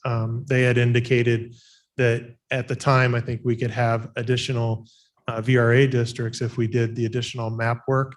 And I believe at that time, the map was approved as you saw the districts. I think we had 4 or 5 specifically, 6. Yeah. So this would be what they considered to be the demographics of the districts using the estimates from ACS. So we're looking at the 2011 map using 2015 to 2019 ACS data. And again, you're going to see the estimate for District 1 and District 3 pop out at 84 and 76%. Another district, 24 at 70%. And our VRA district average, what we were looking for this process was 63% and trying to get the Hispanic voting age population for the district at 59.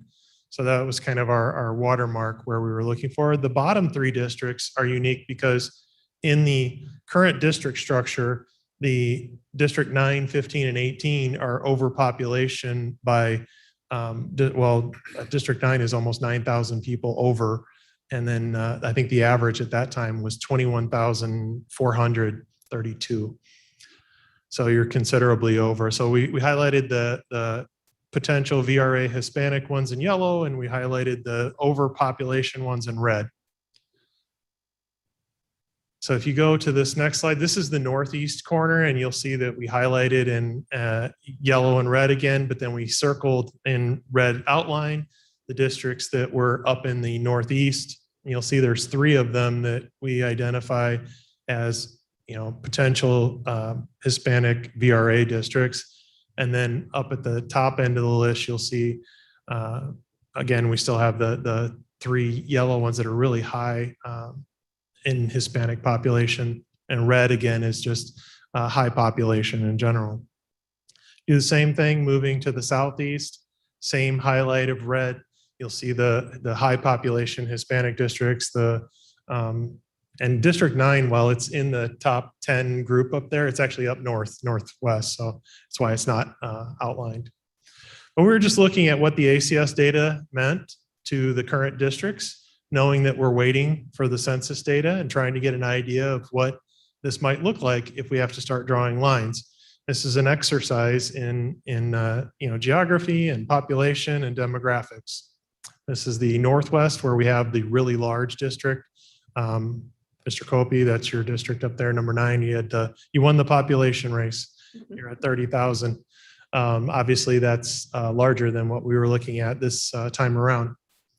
So as we move forward, we had the town hall meetings. We scheduled those and executed those and got feedback from the public, from board members and others. We had some takeaways. A lot of the focus from the town hall meetings was around preserving communities and villages and municipalities. Western Kane County representation was mentioned at one meeting that there's no county board member that lives west of 47.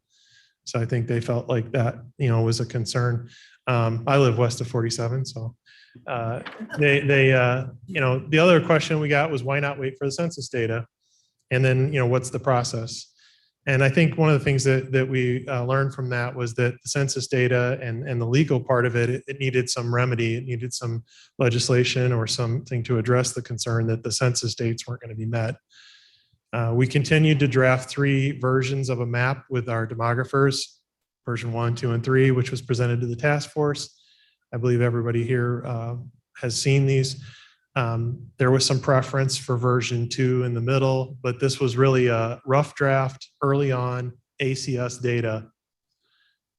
This was the numbers. And what I can tell you from this is that we were trying to get the population to balance on a deviation of 1 to 2% deviation. 1% would be ideal.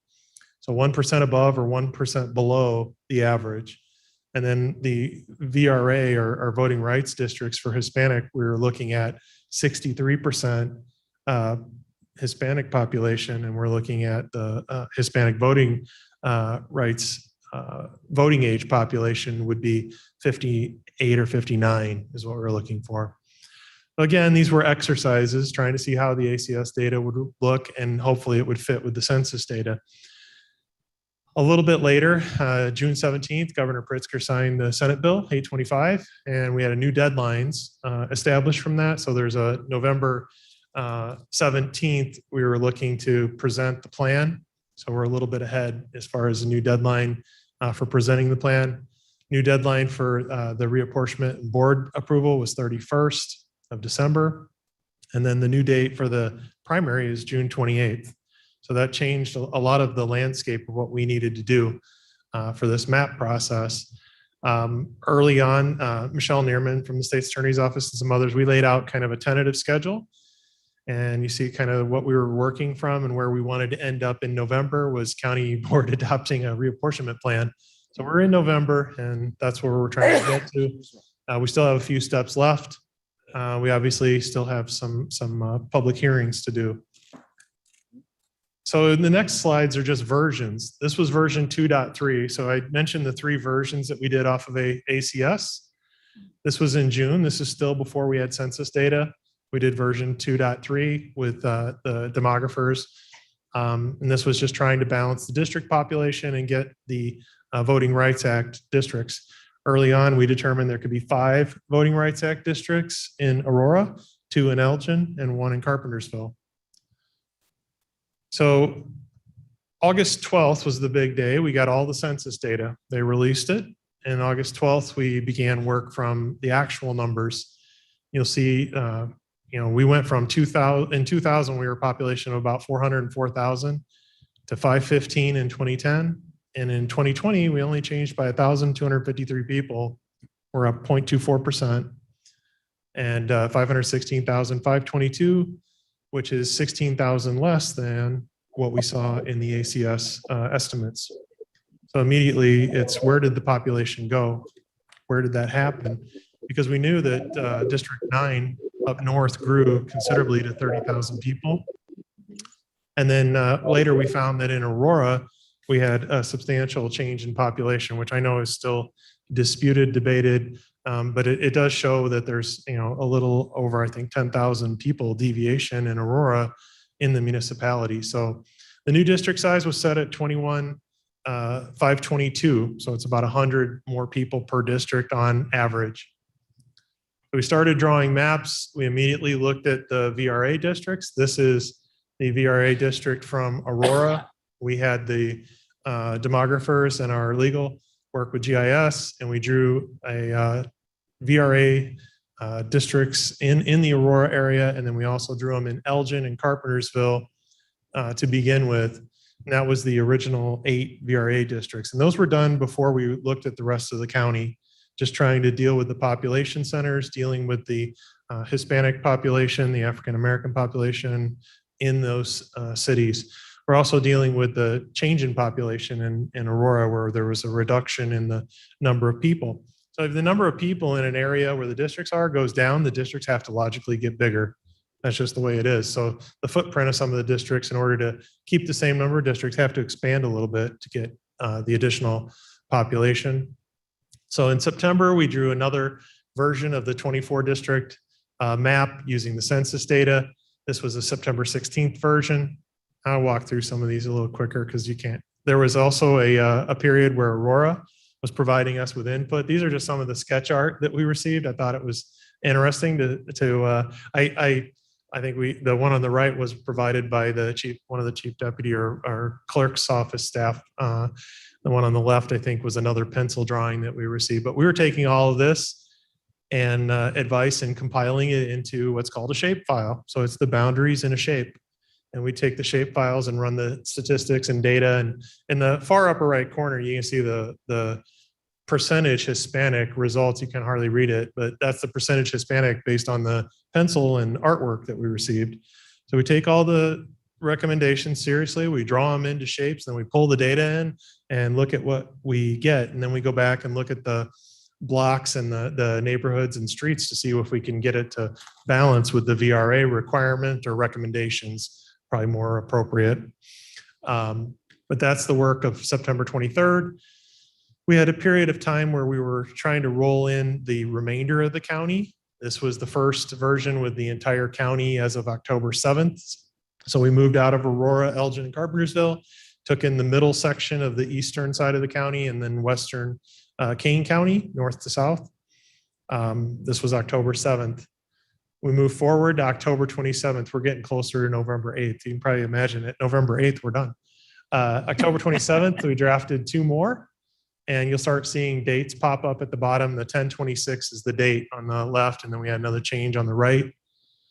The version that we went forward with was the one on the right, which is, it actually had some edits done to District 13, I believe. So from there, you're into November. Oops, I think I went too far. November 1st, and this was based on one of the versions that our demographers had provided. We started looking at minor changes in districts. So there was a flurry of requests and emails and changes from everyone. We tried to incorporate everything that anyone asked for that was not going to diminish the VRA districts, that didn't diminish the population deviation, and also was in keeping with your communities or your municipalities. And I think we did a lot of work. If you look at the bottom of each of these, you'll see the number of districts that were touched each time we made these changes. There's at least 8 districts where we did minor adjustments every time there was a new version. So these are November 1st and November 2nd. Nick was really busy that week, so was Josina. We roll forward and we're looking at the Aurora caucus came together. They made another recommendation, and November 3rd, we produced a new Aurora map. And that was done, almost concurrently with the task force meeting. I think Mavis and Myrna were almost late to the meeting because they were still working on it. I really appreciate their input. They were tireless. They came in and actually met with GIS and worked on it for hours to try and get something that they thought was good for their districts. The result of that was November 5th. We had another version of the map that we thought was pretty much in final form. We ran that back to the demographers and to legal and came back with one question, which was about Hispanic population and Hispanic voting age population in one district. And it was a 0.5 point or so that we needed to change. So that brought us to the last map. It was I think a little under 2, maybe 1 point something. But the so with that last change from the 5th, on the 8th, we had a final version, which is the version you see on the screen. This is the map that we worked with Madam Chairman Corinne Pirog to draft for the presentation of the map to the county board. So this is the map that Madam Chairman is recommending go to the public hearings. This is the presentation of the county map. So from here, what I would say is that we have a draft of the map that's up front. The proposed map is on that. I have the actual population data on some handouts, and I can hand those out. And then I have a 11 by 17 copy.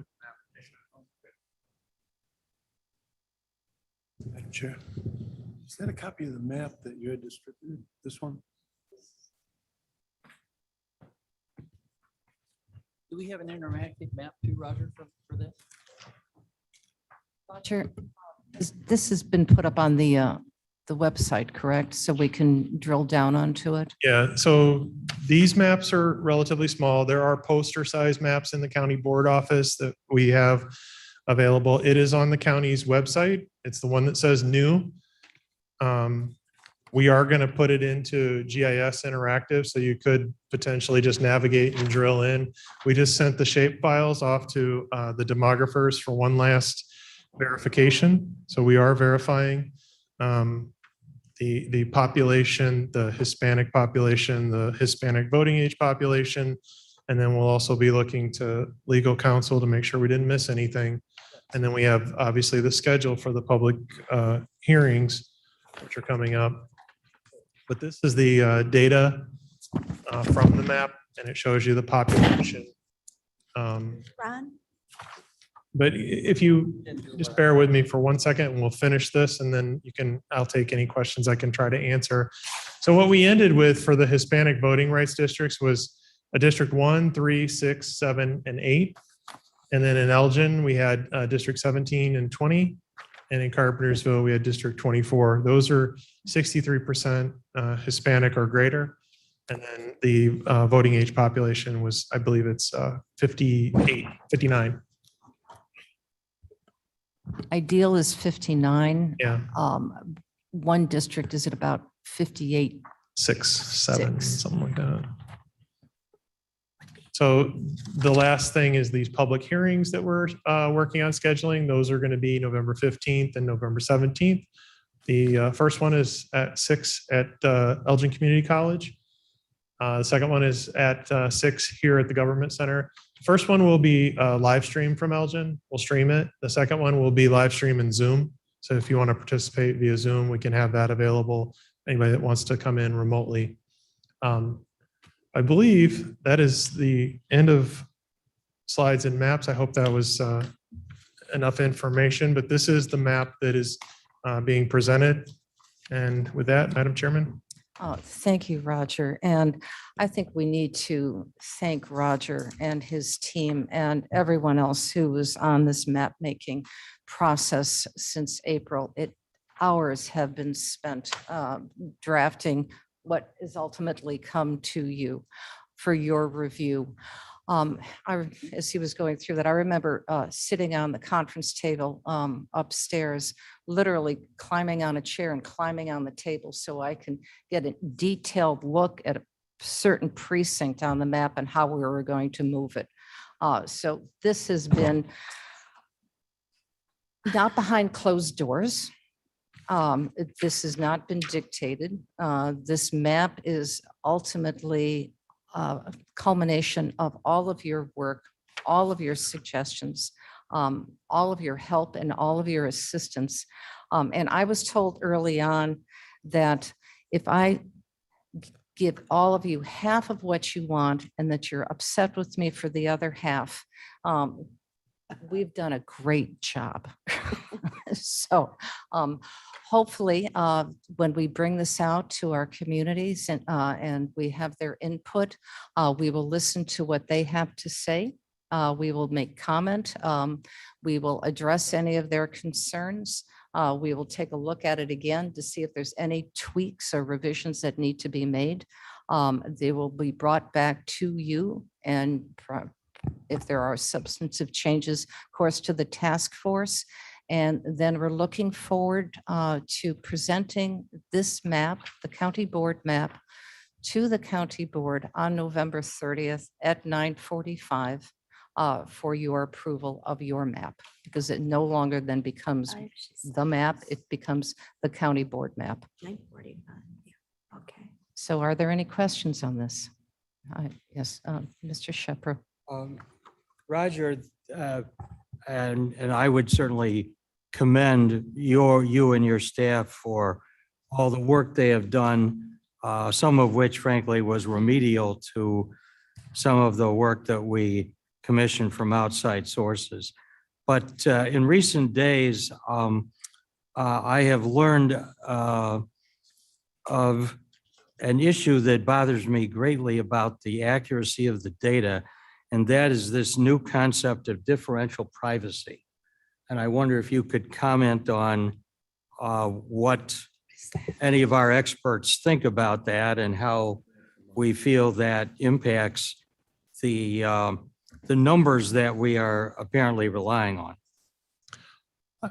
I think that's a legal question, I'll be honest with you, because I'm not sure what we're allowed to use for the census, other than the census data we have available to us, which is a published data set that's been used for decades.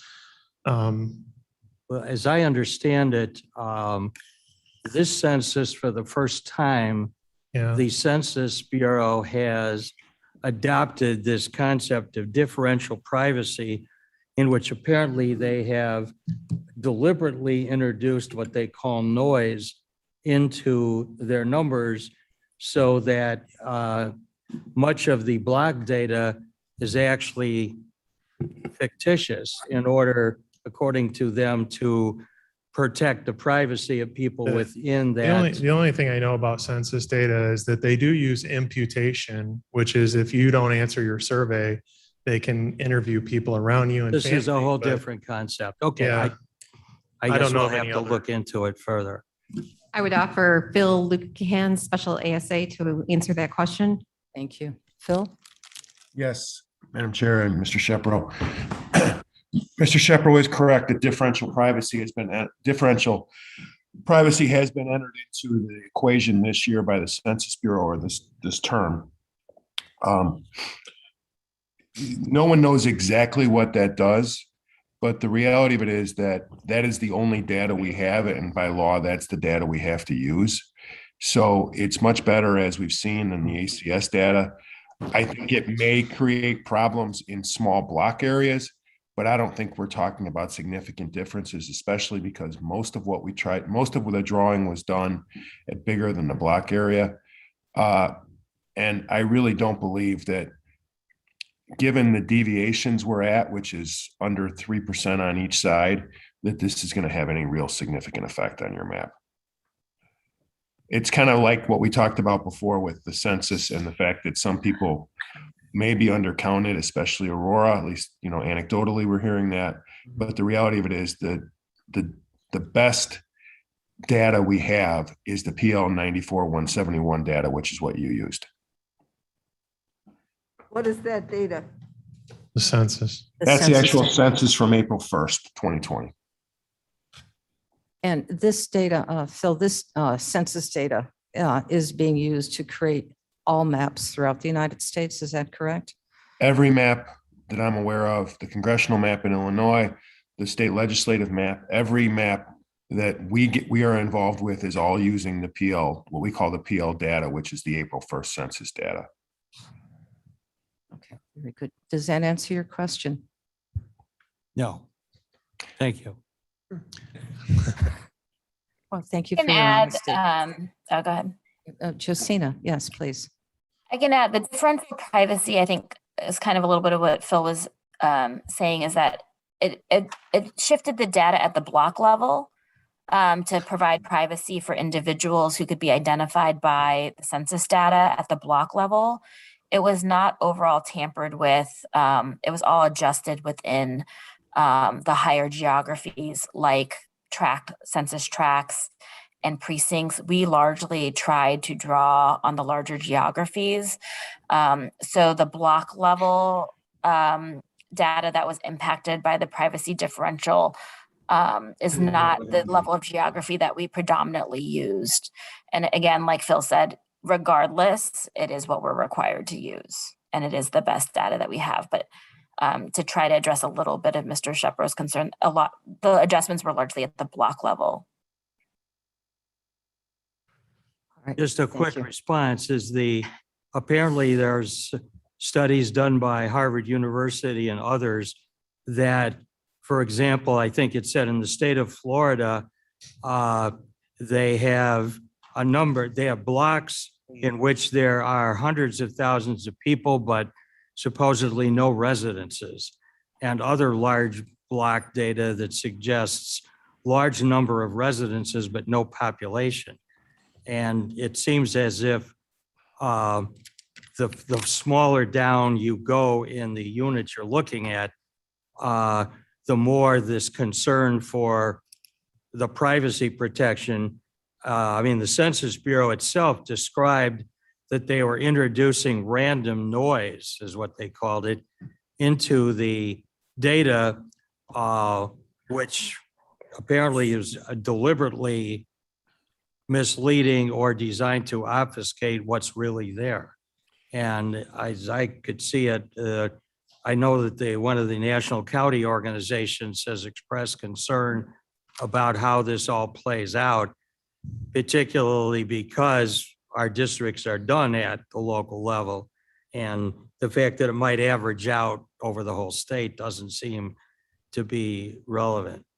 I believe, and I appreciate your comments, as always, but we have, and please correct me if I'm wrong, we have no control of this, that information at this point. We are directed to use the census data. If that census data is found to be, in my opinion, incorrect at a future date, that would be addressed. But to approve the map that we're talking about right now, that has no direct impact upon this decision that is made. That may be a decision that may be made pending discovery at a future date. But right now, we have a map to approve based on the data that has been authorized for us to use. If I may follow up to Mr. Shepro's last statement, and he is correct that some of this, and I forget what words you used, but it is the noise, I think is what you said, Mr. Shepro, and it is correct that that's what the Census Bureau has introduced. I have not heard any circumstances where we're talking about hundreds of thousands of people in blocks that no one existed. There is times where within a block, there'll be several people introduced.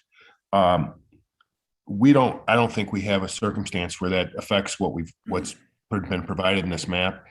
At least one state, Alabama, and I think another state tried to block the use of the differential privacy data and go back to the old system. And the federal courts have denied the change of that. That fight's been going on since probably I think it was probably last year it started, or The early Alabama case was 2021. last year. And the courts have so far denied anybody from any attempt to stop the use of the differential privacy. So we're kind of stuck with what we're stuck with. And I don't know how, even if I could figure out how to undo it, I don't know how you would. Okay, any other comments, Mr. Copey? This is a mundane question comparatively speaking, but this map that is posted, that is the one that was distributed a couple weeks ago, right? Or No, this is brand new. This is this map. That's correct. Okay. And this map is available upstairs if you'd like to stop by and pick it up. So, Hold on, Mr. Copey. so to my point, that is, I was trying to examine the sequence of maps, and towards the end, the change was almost indetectable. Yes. And I was wondering if you could give me an example of a change from this map, just physically point at the change of this map compared to one that was produced, say, on the, where's my dates? You just want me to show you what a change looks like? Yeah, just show me a change on one of the recent maps compared to this map. Let me see if I can find one that would make sense. If Blair, if you could take down it might be better to do it offline, Mr. Copey, too, if you wanted to take a minute. I see two chunks taken out of number 9. Number 9 Right. out of Tom's. So predominantly in the Aurora area? No. So in Aurora, a good place that I would look where we made one change is right in this little area. It's juts out towards Montgomery, right here. Okay. And there's like a piece of this where it picks up population on both sides of a neighborhood. In order to fix District 3 Hispanic population, as you move forward into the final map, it's very fine. You probably can't even tell in here, but we actually took a block off of the corner of that just to reduce fraction of a percentage point in population. And that was because we were off in Hispanic population by, a point. So we were trying to pick up small areas. So it's almost indistinguishable. You're correct. It's almost indistinguishable to see, but it's these small areas that we're looking at and say there's non-Hispanic population that we can remove from the district and it increases the Hispanic percentage. Does that make sense? Yes, it does. So it's like a block of 50 people or 100 or something, and it's predominantly non-Hispanic. If we remove that 100 people, each percentage point in a district is roughly 215 voters, right? Each percentage point in a 13,000 population Hispanic district is 130 voters or 130 people, right? Right. At a 13,000. So to change the deviation by a half a point, I need about 65 people to move. But at the same time, I can't have those people move without calculating the other people in the demographic spectrum. So you have to add up all the numbers and move them. So it's very minute, and I'd like to parlay this question. Now, if you look up the definition of what is Hispanic, and there's a lot of emphasis on the Hispanic community, and but it's very, very broad. What determines who identifies as Hispanic and who doesn't.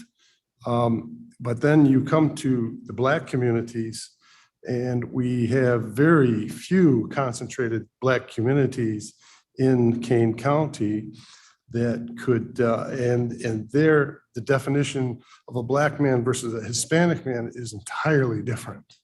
And I just want to make sure that Mr. Ford is getting his fair shake on this. Is he satisfied? Do we have any population indication of where the African-American community is? Just off the top of my head and looking at it, I think countywide we had either just at or around 40,000 African-American countywide. And in Aurora, which is, I believe, District 6, we created a district that had about 14% African-American. That without, a district that sprawls all over the county into the major cities, you cannot get 21,000 African Americans in a contiguous compact or block area. We could not make that 60 work. or 63% of. Or 63% even, yeah. 14% was, I think, the high end of what we were able to do. Is that all right, Mr. Cope? There's just the population's not there. The question, okay, so regardless, if the population is not there, my question is Mr. Ford satisfied? Is he satisfied with it? Well, I asked, we've asked. I just haven't seen the last turnout of the makeup. Oh, yes. Okay. The data. Thank you. We'll be able to provide that. I think there was a question over here.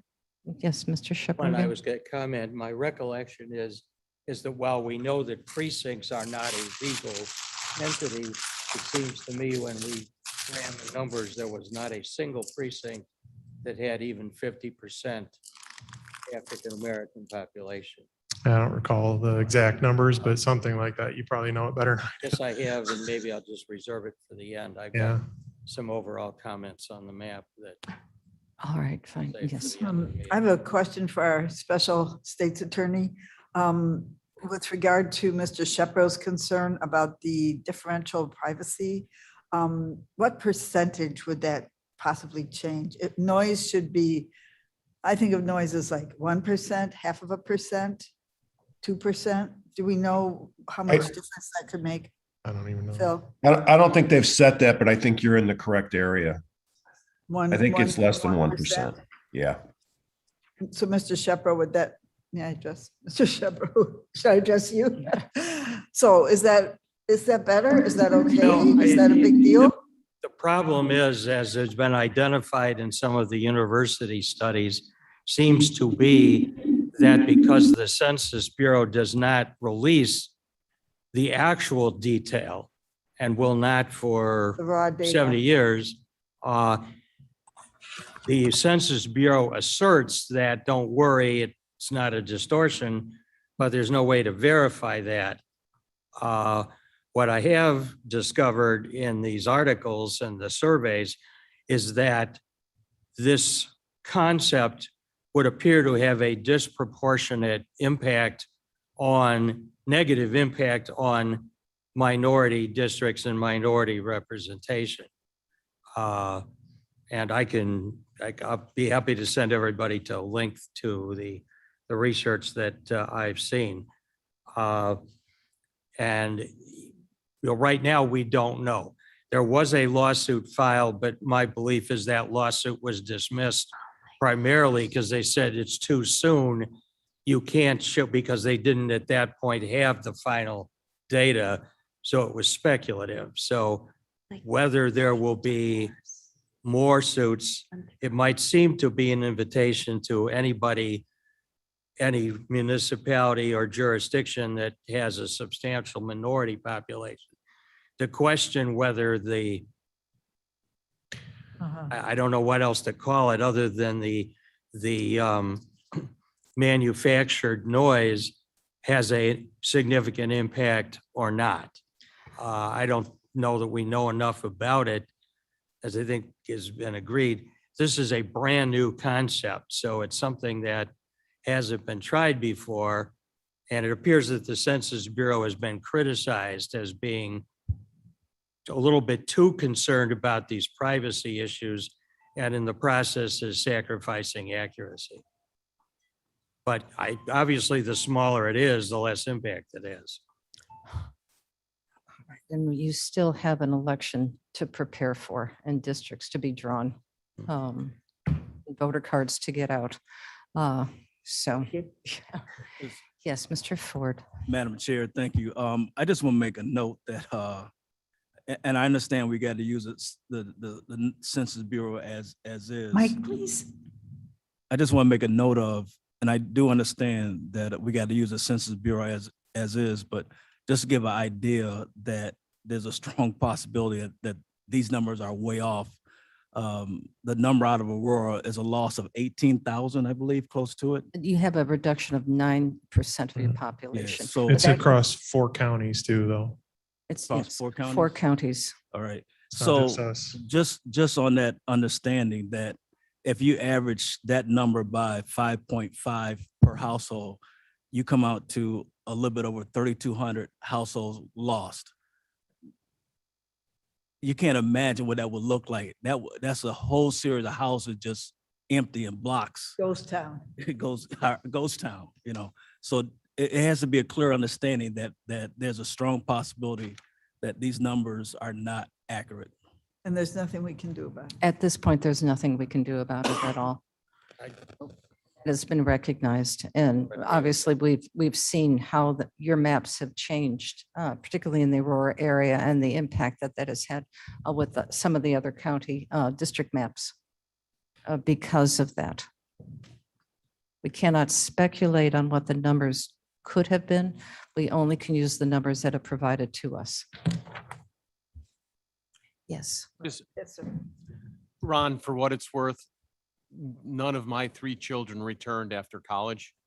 So my household of 5 is a household of 2. And I And I can understand just that. tell you, friend after friend after friend that we have, the children haven't returned. And that's, I mean, the houses didn't disappear. Yep. The families within the houses shrank. So That's still a lot of. That's very true. Daughter didn't return either from college, so. All right. Also gave birth to 3 children. Yes, and my daughter's one of those.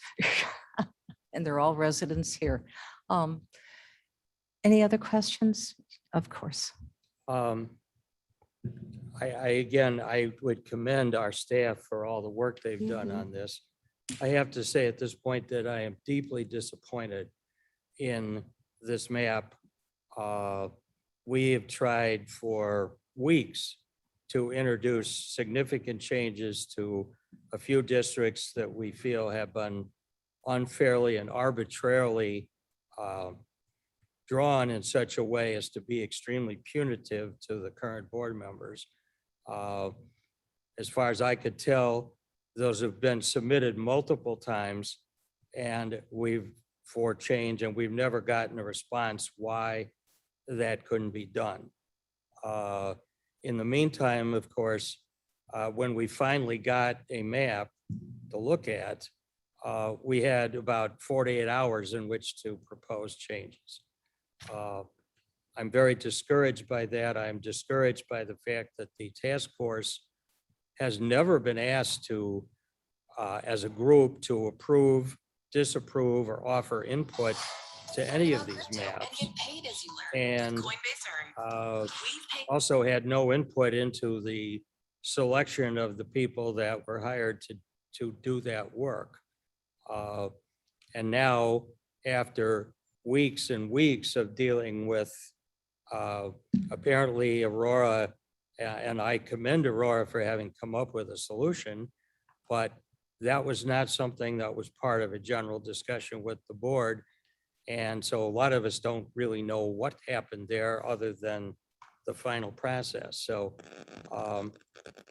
I will be voting against this map and do everything I can to persuade you that you should do likewise, unless we can address these, I think, highly significant omissions.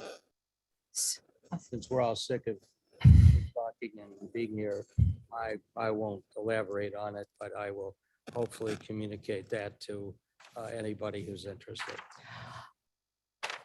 It has been, and I think you're all aware, I have no knowledge. We all have big knowledge, but I have no detailed knowledge, nor did I participate in that, nor in a recent conversation with Mr. Fonstock, and nor with Josina Marita, have any concept, an idea of how many Republicans or Democrats are in any of your districts. That number was never used. I would never ask that number. That number was never even discussed. I've said that right along. That is true. If the districts are perceived to have been changed because of demographic changes that have occurred within those districts, those have happened organically and have not been forced. In all honesty, sir, I have heard rumors, and I have heard board members tell me anecdotally that there have been swatch changes. I will change you a Republican precinct for a Democratic precinct so that my district is more favorable to me. That has been going back and forth, and I'm, again, not naive. That is not unexpected. But if that was intentional, and you think intentionally, sir, that was done by my office, I have not made that suggestion, and I repeat today that I do not make that suggestion.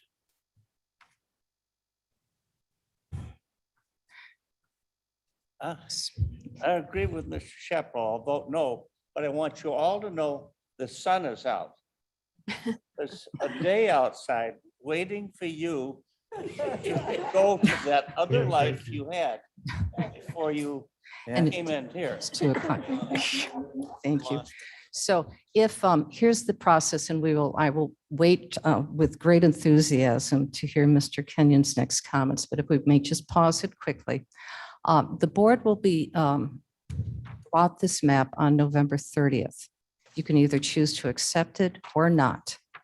If you choose not to accept it, we will go to the next steps, which will be convening a committee. Now, the Attorney General will be invited if this board cannot come to a consensus in approving a map after December 31st, which is the deadline. We'll invite the Attorney General. There'll be representatives from the Republican Party. There'll be a representative from the Democratic Party. There'll be a representative from the Clerk's Office and our own state's attorney. They will then draw the map for you. You will relinquish all control of that map. And I volunteered to make sandwiches for that particular meeting. So that'll be the next steps with that.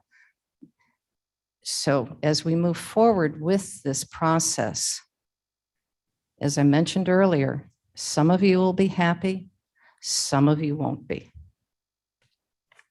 But we have done every effort we possibly can to make this map as fair as possible to all of you for the next 10 years. And that is guaranteed because that had been the intent, and that's what we have been doing right along. And not all of your desires have been met, but I think all of your needs for the community have been met. And that I truly believe. So with that, I present the map for your consideration. I look forward to seeing you all on either November 15th or 17th. And please, let's go enjoy the sunshine. So, sir, I move we adjourn till November 30th. hold on just a second. We're good? We do We're have good? another meeting. Good. Council said we move to adjourn until November 30th. 30th, very good. Yeah. Thank you. Second. Thank you, sir. Second? Okay. Missed the parade and the